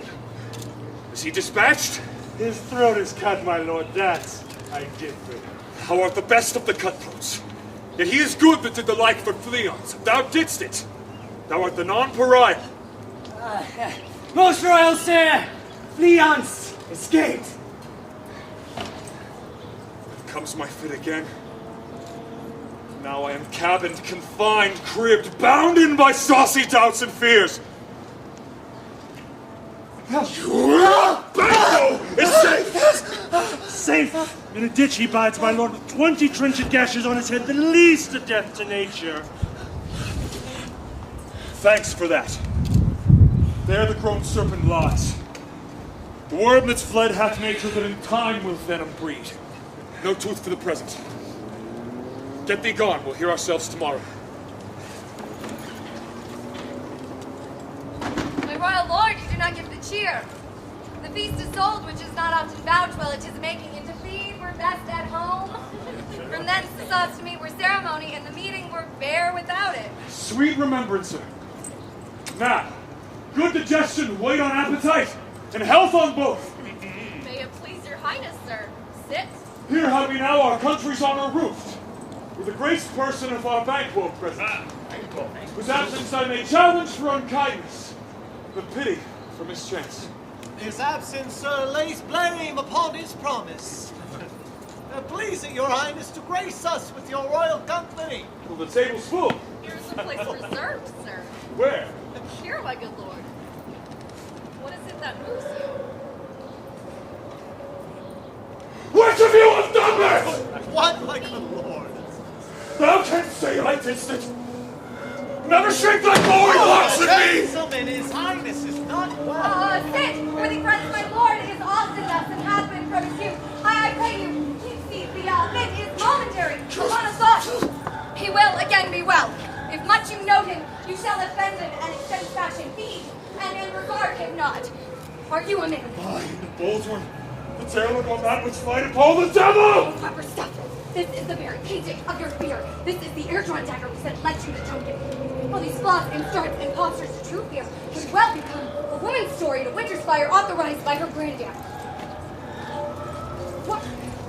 Why do you make such faces? When all is done, you look but on a stool. Prithee, behold, look! Lo, how say you? But what care I? If thou canst not speak too! If charnel houses in our graves and those we bury back, the monument shall be the maws of kites! What quiet, unmanned in folly. If I stand here, I saw him! Fie for shame. Blood hath been shed.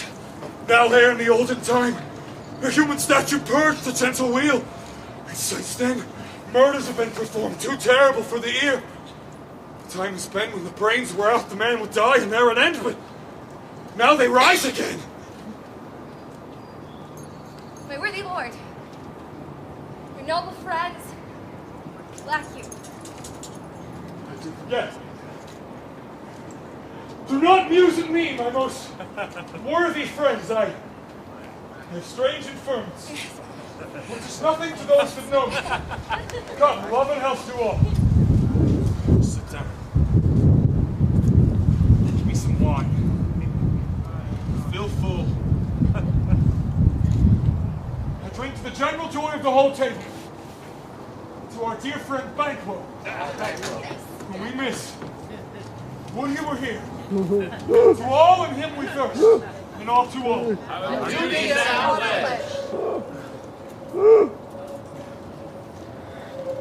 Avaunt, quit my sight!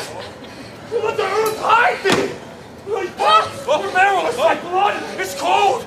Thou hast no speculation in those eyes which thou dost glare with! Think of this, dear friends, as a thing of custom. 'Tis no other, only it spoils the pleasure of the time. What man dare I dare? Approach thee like the armed rhinoceros, and the ferocious tiger take any shape but that, and my firm nerves will never tremble. But be alive again. Dare me to the desert with thy sword. The trembling I inhibit then contest me, the baby of a girl. Hence, horrible shadow! When real mockery hangs!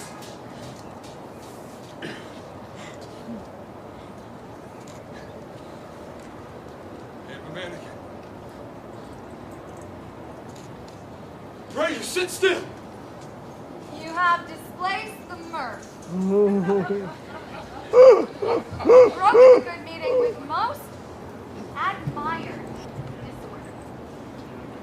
disorder. Such things be, and overcome us like a summer's cloud without our special wonder.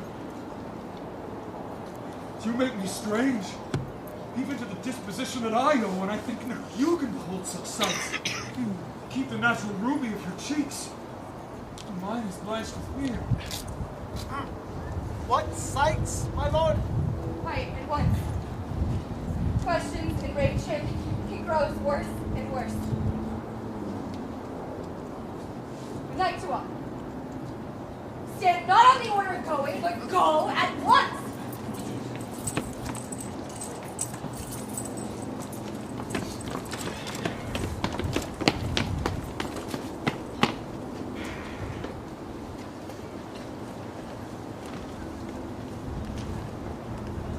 A good night and a better health attend His Majesty. A kind good night.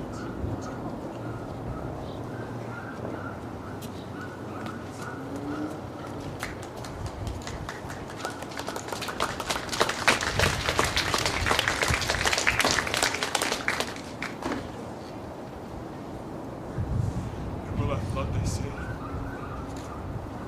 Blood will have blood. Stones have been known to move, and trees to speak.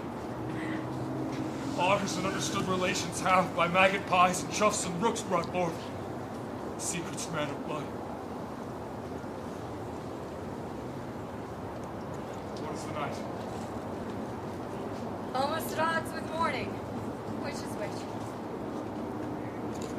How was it that Macduff denies his person at our great bidding? Just send for him, sir. I hear it by the way. When I was sent, there's not one that in his house I keep a servant feed. Tomorrow, betimes I will, to the weird witches, more shall they speak. For now I am bent to know by worse means the worse. For my own good, all causes shall give way. I have stepped in blood so far. Should I wait no more? Returning were as tedious as the go. Strange things I have ahead. With will to hand, which must be acted. There they must be scanned.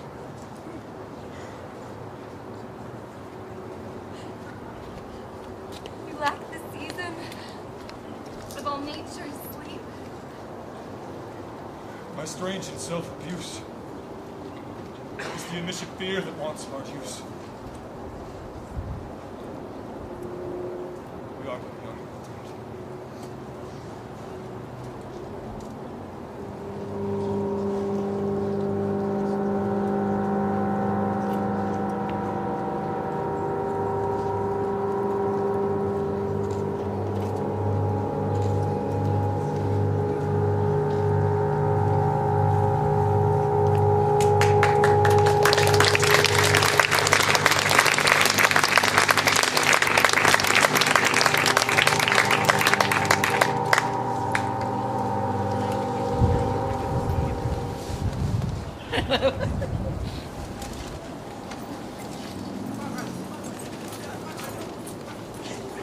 Okay, so we're going to take about a 10-minute intermission. In that time, feel free to get some drinks at the jungle, use the wonderful porta potties, and in about 5 minutes we will be raffling off all of our prizes.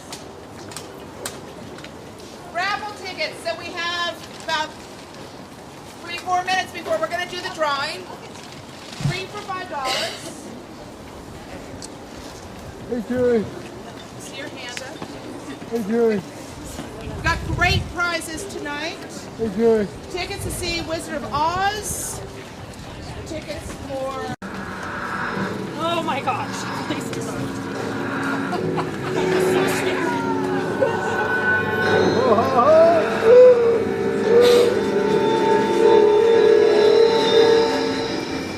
Rise the Brandon cat at Rising wants to hedge pink wine. Harpia cries, "'Tis time! 'Tis time!" Round about the cauldron go, in the poisoned entrails thrown. Tomb that under cold stone days and nights have 31 sweltered venom sleeping gut. Boil out first in the charming pot. Double! Time and trouble! Fire burn and cauldron bubble!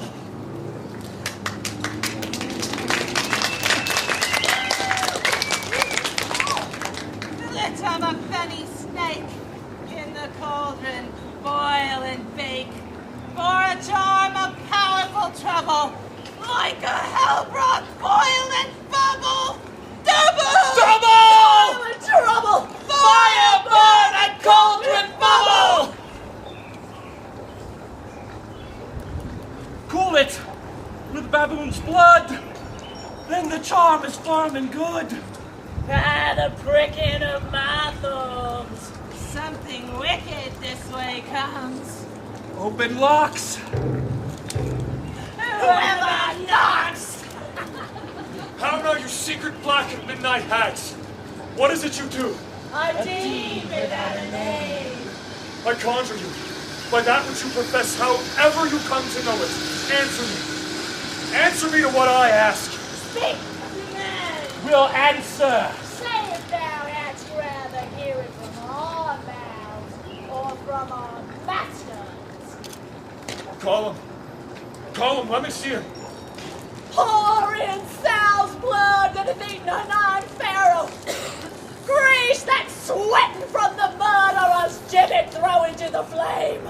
Come high! Come low! Thyself an office Deadly show!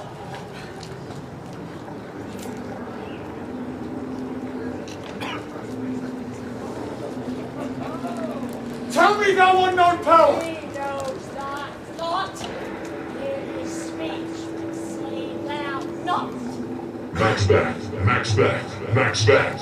Beware Macduff. Beware the King of Gaul. Dismiss me, enough. Whatever thou art for thy good caution, thanks. Thou hast harped my fear aright. But one word more. He shall not be commanded. Here's another, more potent than the first. Maxbeth, Maxbeth, Maxbeth. Had I 3 ears, I'd hear thee. Be bloody bold and resolute. Laugh to scorn the power of man, for none of womanhood shall harm Maxbeth. Then live, Macduff. What need I fear of thee? Yet I'll make assurance double sure, and take a bond of fate. Thou shalt not live, that I may tell my pale-hearted fear it lies, and sleep in spite of thunder. Listen, but speak not to it. Be lion-mettled, proud, and take no care who chase, who frets, or where conspirers are. Macbeth shall never vanquished be, until great banshee wood to high strangle hill shall come against him. That will never be.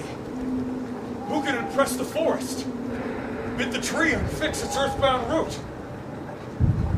Sweet bodements, good. Yet my heart throbs to know one thing.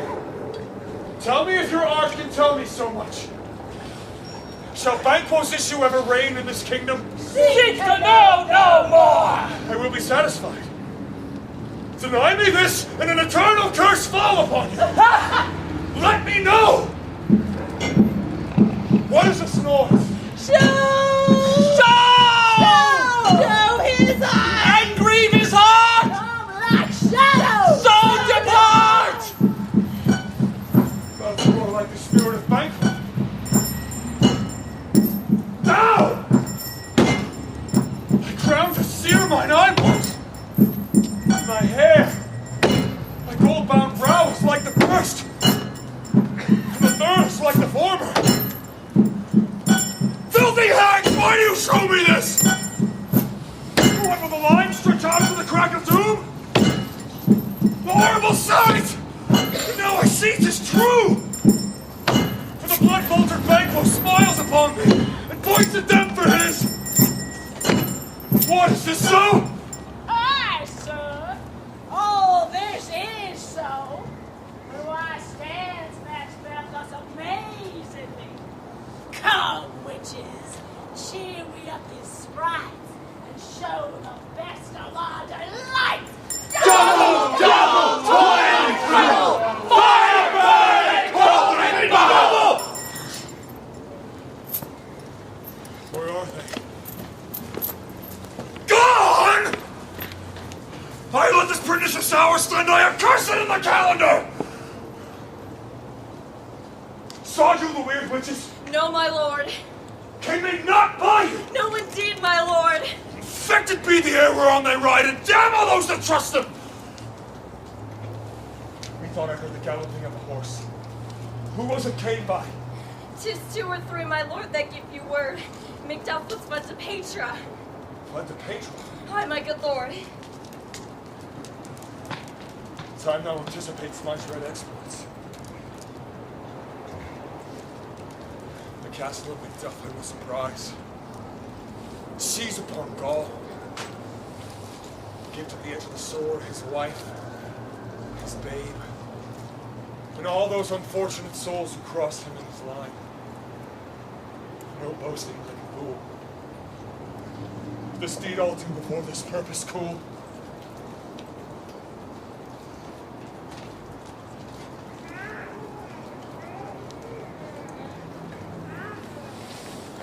What had he done to make him fly to land? You must have patience, madam. He had none. His flight was madness. When our actions do not, our fears do make us traitors. You know not whether it was his wisdom or his fear. Wisdom? To leave his wife, to leave his babe, his mansion and his titles in a place from whence himself does fly. He loves us not. My dearest cause, I pray you, school yourself, but for your husband. He is noble, wise, judicious, and best knows the fits of the season. I dare not speak much further. I take my leave of you.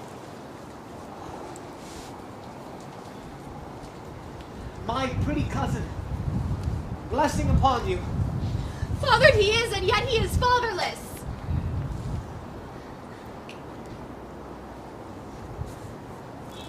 I am so much a fool.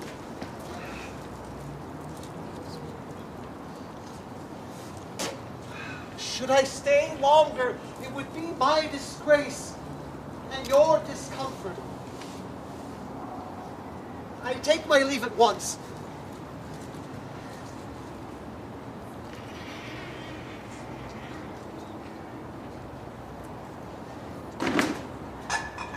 While your father is dead, and what will you do now? How will you live? What wilt thou do for a father?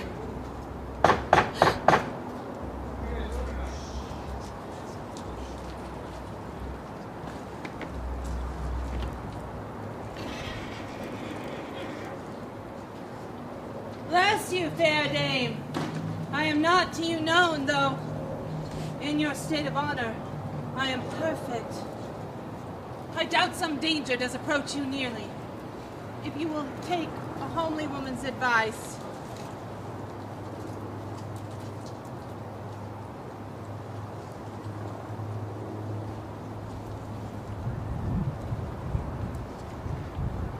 Be not found here. Hence with your little one. To fright you thus, methinks I am too savage. To do worse to you were fell cruelty, which is too nigh your person. Whither should I fly? I have done no harm. Heaven preserve you.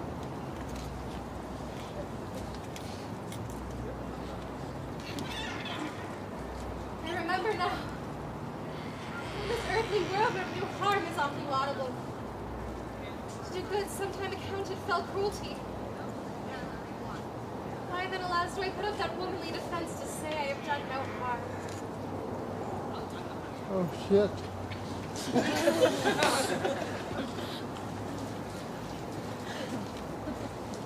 What are these faces? Where is your husband?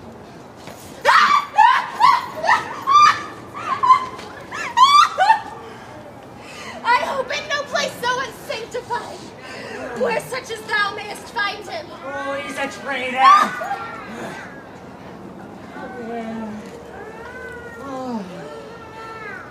Thou liest, thou shag-eared villain! Oh, Daddy's a traitor!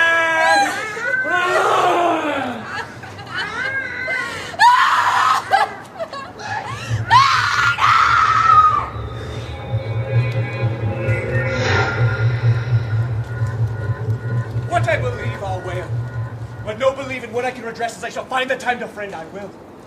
What you have spoke made me so perchance, this tyrant, whose sole name listers our tongue, was once not honest. You have loved him well.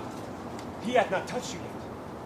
I am young, and something you deserve of him through me, and wisdom to offer up a poor, weak, innocent lamb to appease an angry God. I am not treacherous.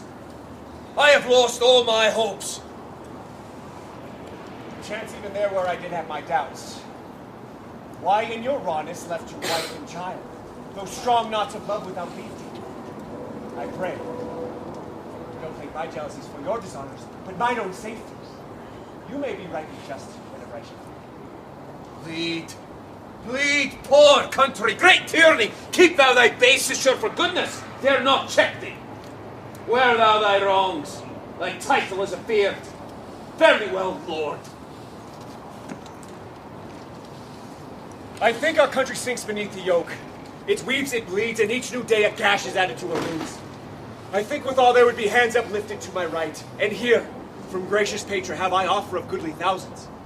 But, for all this, when I shall tread upon the tyrant's head, or wear it on my sword, yet, my poor country will have more vices than before, more suffer in sundry ways by whom he shall succeed. What should he be? It is myself, I mean, in whom I know all the particulars of vice so grafted, that when they should be open, black Maxbeth will seem as pure as snow, and the poor state esteem him a lamb being compared to my confineless harms. Not in the legions of horrid hell can come a devil more damned than evil to top Maxbeth. I grant him bloody, luxurious, avaricious, false, deceitful, sudden, malicious, smacking of every sin that has a name. But there is no body, none, in my voluptuousness. Your wives, your daughters, your matrons, and your maids could not fill up the cistern of my lust. And my desires better Maxbeth is such as one to reign. We have willing dames enough. There cannot be that vulture in you to devour so many as will to greatness, dedicating themselves, finding it so inclined. With this there grows in my most ill-composed affections such a staunchless avarice that, were I king, I should cut off the nobles for their lands, desire this one's jewels and this one's house, and the more having would be as a sauce to make me hunger more, than I should forge quarrels unjust against the good and loyal, destroying them for wealth. Do not fear. Scourgeland hath voices enough to fill up your will of your mere own. All these are portable within the grace's way. Nay, had I power, I should pour the sweet milk of concord into hell. Uproar universal peace, confound all unity on earth. Oh, Scorchland, Scorchland! If such a one be fit to govern, speak. I am as I have spoken. Fit to govern? No, not fit to live! Thy royal father was the most sainted king. The queen that bore the uttered on her knees and on her feet died every day she lived. Fare thee well. Thy hope ends here. Macduff, this noble passion, child of integrity, hath from my soul wiped the black scruples, reconciled my thoughts to thy good truth and honor. Devilish Maxbeth, by many trades, has sought to win me to his power. But modest wisdom plucks me from overcredulous haste. My first false speaking was this upon myself. What I am truly is thine and my poor country's to command. Whither indeed, before thy here approached, old Seward with 10,000 warlike men already at a point was setting forth. Now we'll together, and the chance of goodness be like our warranted quarrel. Why are you silent? Such welcome and unwelcome things at once. It's hard to reconcile.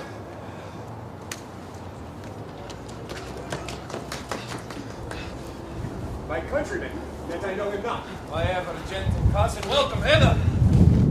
Good God, betimes remove the means and make a stranger. Sir, amen. Stand Scorchland where it did. Alas, poor country, almost afraid to know itself.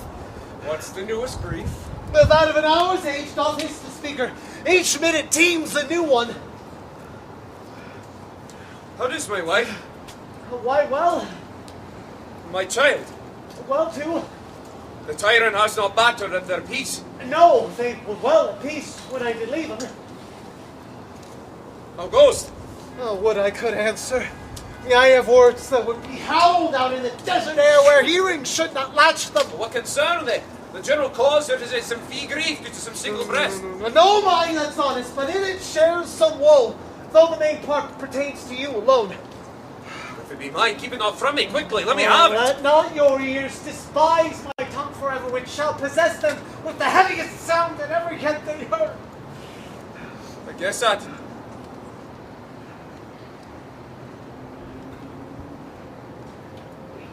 Your castle is surprised. Your wife and babe savagely slaughtered. To render the man of war on the quarry of these murdered deer to add the death of you. Oh, merciful heaven. What man never pulls his hat upon his brow?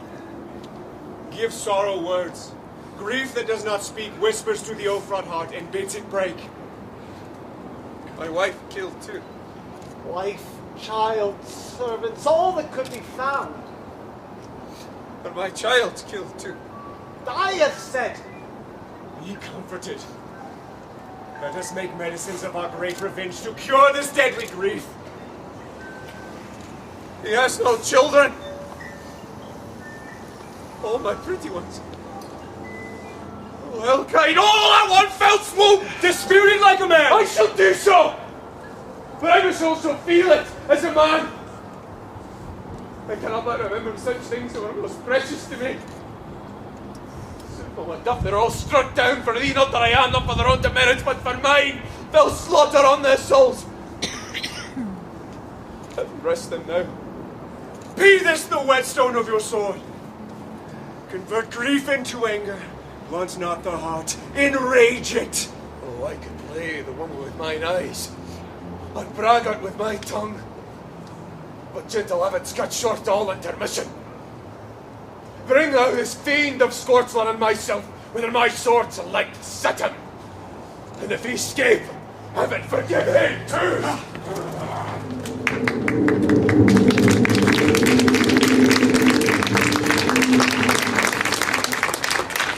I have 2 nights watched with you. Yet can perceive no truth in your report.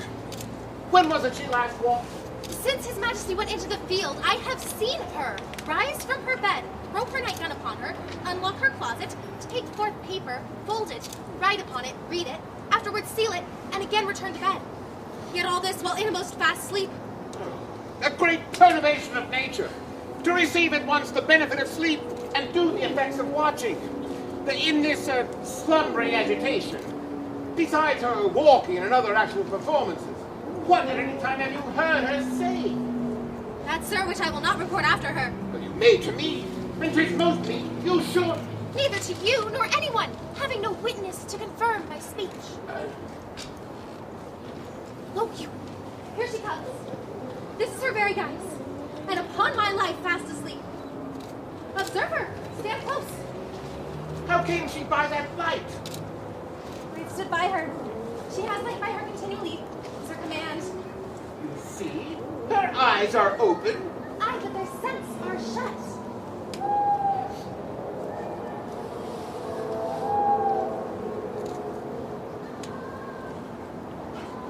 What is it she does now? Look how she rubs her hands. It is an accustomed action with her, to seem thus washing her hands. I have known her continuing this a quarter of an hour. Yet here's the spy. Hark, she speaks. I will set down what comes from her, to satisfy my remembrance the more strongly. How, dim spot? How would I say?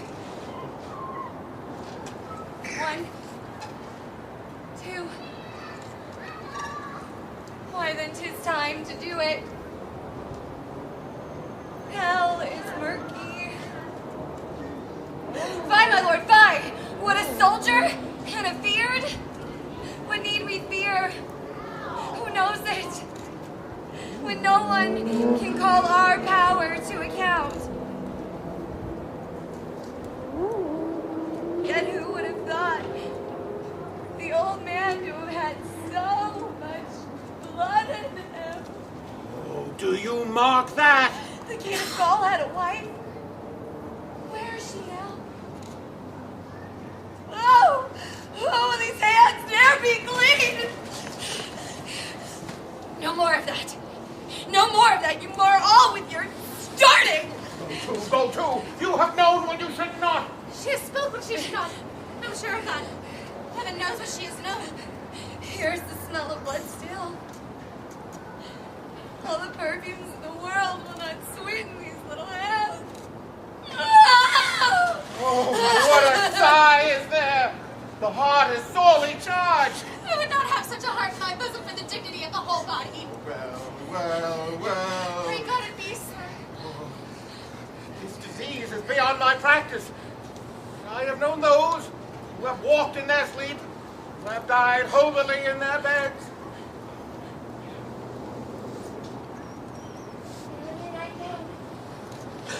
But not so pale. I tell you, yet again, Banquo is buried! And he cannot come out of his grave! Even so. Give me your hand.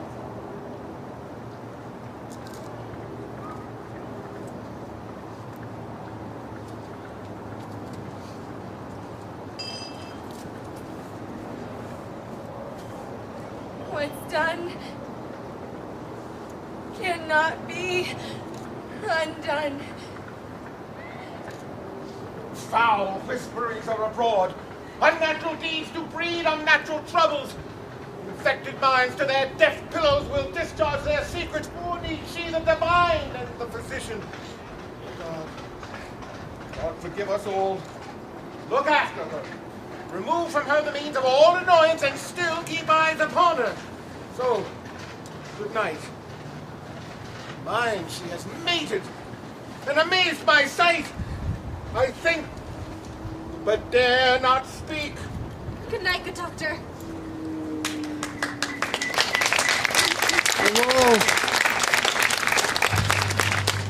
Nature's power is near, led on by Malcolm and the good Macduff. Revenge is burning them for their dear causes. Would to the bleeding and grim alarm excite the mortified man. Near Benchy Wood shall we well meet them. That way are they coming, to protest their first of manhood. Maxbeth strongly fortifies. Some say he's mad, others that lesser hate him. Do call him down in fury, but for certain he cannot buckle his distempered causes in the belt of rule.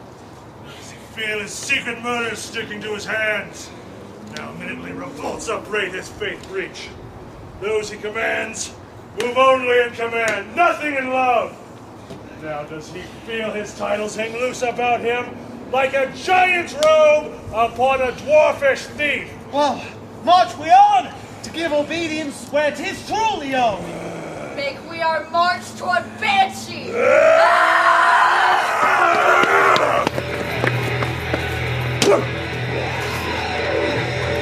Bring me no more reports! Let them fly all! Till Banshee would remove the strangle hill, I cannot taint with fear. What's the boy, Malcolm? Was he not born of woman? The spirits that know all mortal consequence have pronounced me thus. Fear not, Maxbeth. No man born of woman shall ever have power upon thee. Then fly, false cage!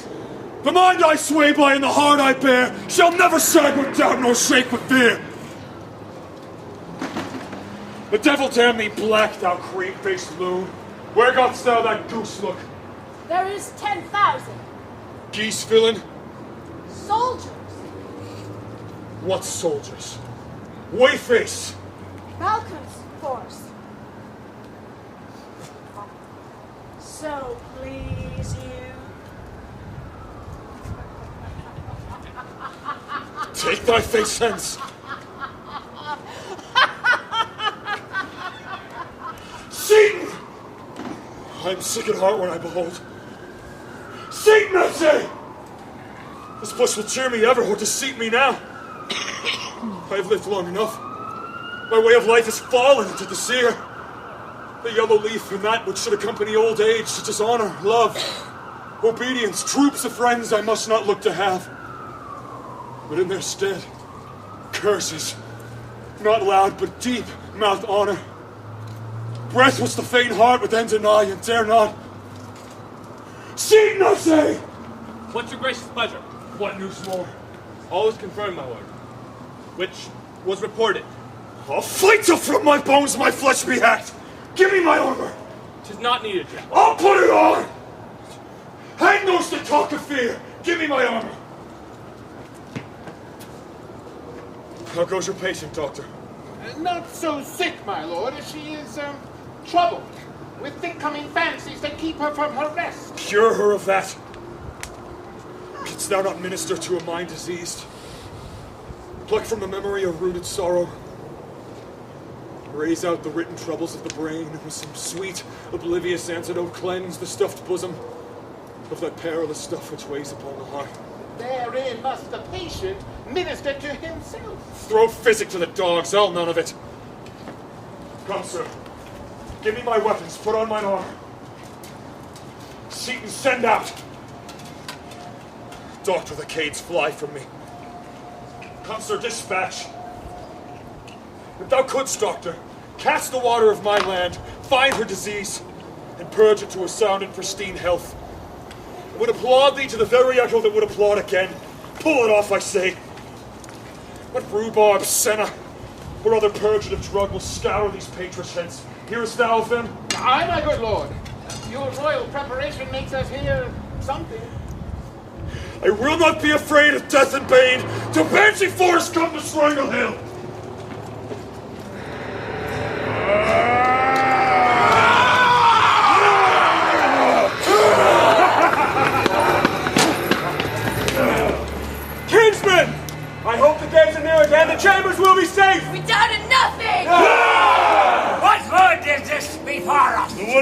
she? Grant every soldier hew him down a bow, and bear it before him. Thereby do we shadow the numbers of our host and make discovery ere in report of us. It shall be done! We learn no other but the confident tyrant keep still and strangle hill, and will endure our sitting down before it. 'Tis his main hope. For where there is advantages to be given, both more and less have given him revolt, and none serve but constrain things whose hearts are absent too. Let our just censures the tenants prevent, and put we on industrious soldiership! The time approaches that will with due decision make us know what we shall say we have and what we owe. Not speculative, their unsure hopes renewed, but certain issues, strokes the starboard truth, judge with advance!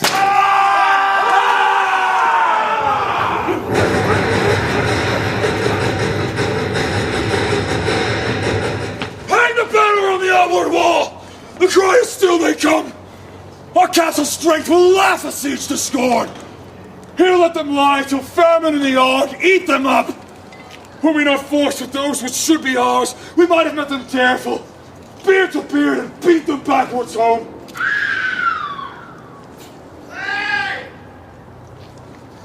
What was that noise?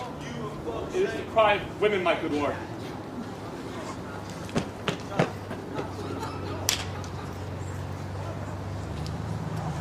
I've almost forgot to taste the fears.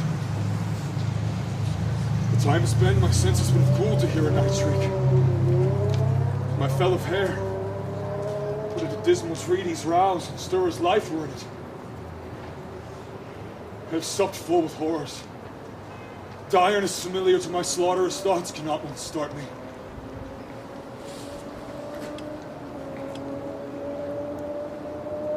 Wherefore was that cry? Queen, my lord, is dead.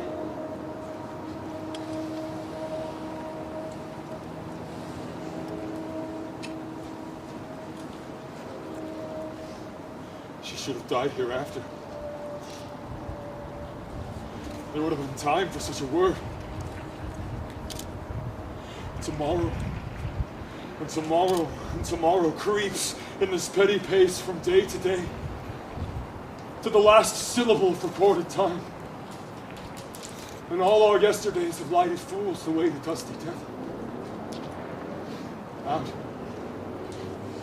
Out brief candle. Life's but a walking shadow. A poor player that struts and frets his hour upon the stage and then is heard no more. It is a tale told by an idiot, full of sound and fury, signifying nothing. Thou come to use thy tongue, thy story quickly. Gracious my lord, I should report that which I say I saw. Well, say. As I did stand my watch upon the hill, I looked toward Banshee, and anon methought the wood began to move. Liar and a slave! Let me endure your wrath if it be not so. If thou speakest false, upon the next tree shalt thou hang alive, till famine cling thee. If thy speech be sooth, I care not if thou dost for me as much. I pull in resolution and begin to doubt the equivocation of the fiend that lies like truth. Fear not till Banshee wood come to Strangle Hill. And now a wood comes to Strangle Hill. Arm! Arm and out! If this which ye avouches does appear, there will be no flying hence, nor tarrying here. I begin to be weary of the sun, and wish the estate of the world were soon undone. Ring the alarm bell! Blow wind! Come back! At least we die with harness on our back!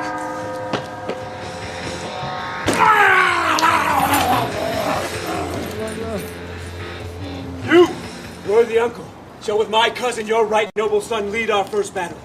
Worthy Macduffin, we will take upon what else remains to do. Fare ye well. If we do but find the tyrant's power tonight, let us be beaten if we cannot fight. Make all our trumpets speak! Give them all breath, those clawless harbingers of blood and death!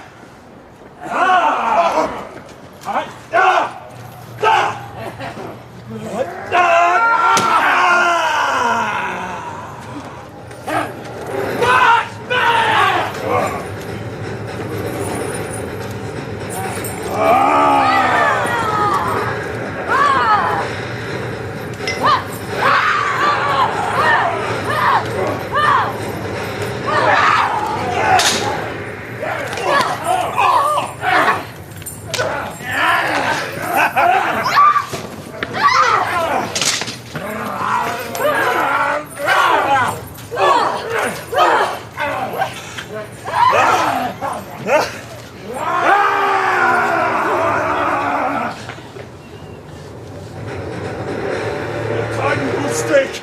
I cannot fly, but bear-like I must fight the course. Was he that was not born of woman? Such a one I am to fear or none! What is thy name? Thou ought to be afraid to hear it. No, but thy closest of the hundred name, than any is in hell! My name is Maxbeth. The devil himself could not pronounce a title more hateful than mine air! No! No more fearful! The lie is the barbed iron, with my swords to prove like those men!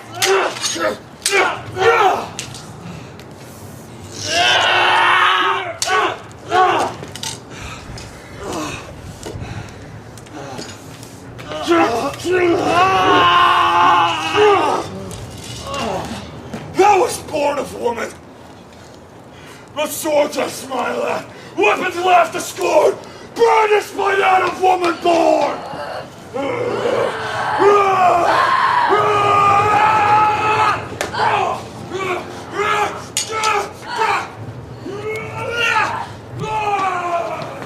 That way the noise is!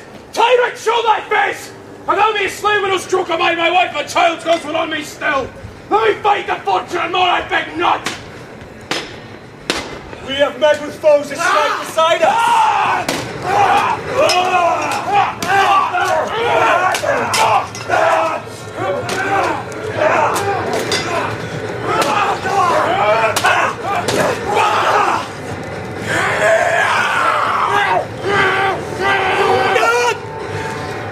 Get back here! Why should I play the Roman fool and die on my own sword? Will I see lives that gases through barrel upon them? Turn out! Turn! Of all men else I have avoided thee. But get thee back.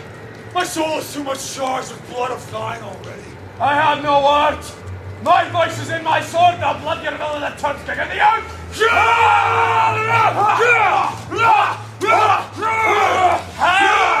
Thou losest labor!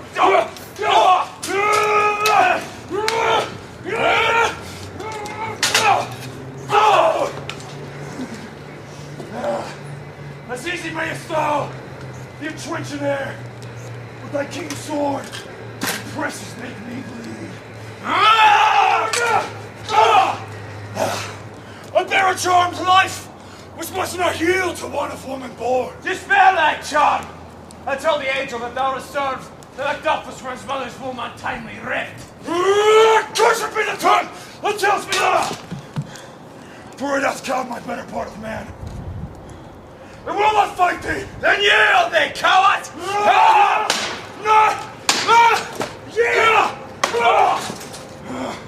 And kiss the ground at your Malcolm's feet. Then I will try the last. Before my body, I throw my warlike shield. Lay on, Macduff. And damn me if the first cry's old enough!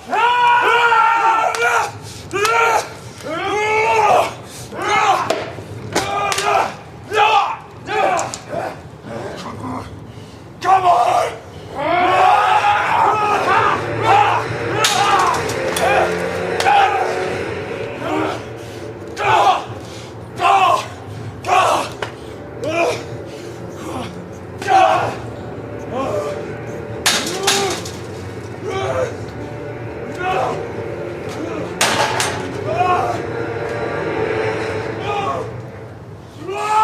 Death to Maxbeth!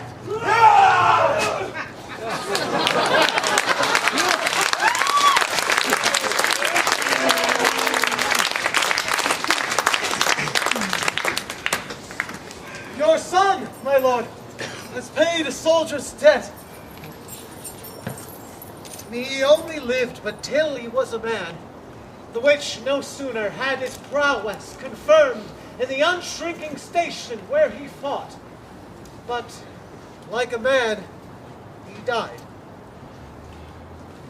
Your cause of sorrow must not be measured by his worth, for then it hath no end. May the God soldier be he. If I had as many heirs as I have sons, I could not wish him to a better death. And so, here's Nelly's note. He's worth more sorrow, and that I'll spin for him. He's worth no more. They say he parted well, paid his score, so God be with him. Oh, here comes Noor Comfort. Hail, King! For so thou art! Behold my stance, he is up as cursed head! The time is free! I see thee compassed in thy kingdom's peril, who speak your salutation in their minds, whose voices I desire aloud in mine! Hail, King of Scotland! Hail, King of Scotland! We shall not spend a large expense of time before we reckon with your several loves. By Cates and kinsmen, henceforth be earls, the first that ever scourged land in such an honor name.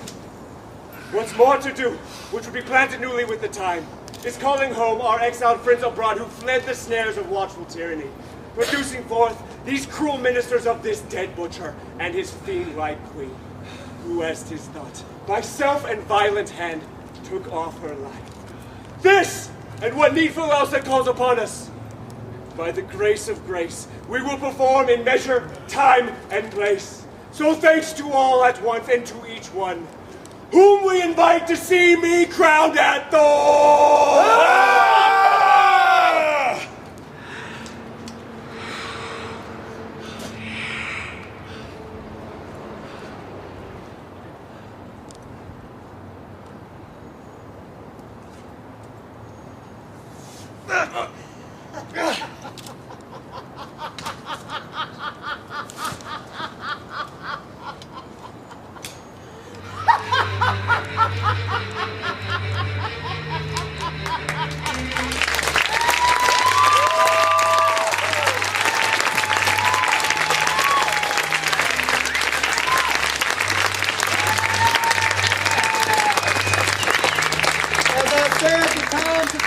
But our problem's the same. Our problem's the same!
This is Chase McKenna. She is our producing artistic director and also directed this production. Give her a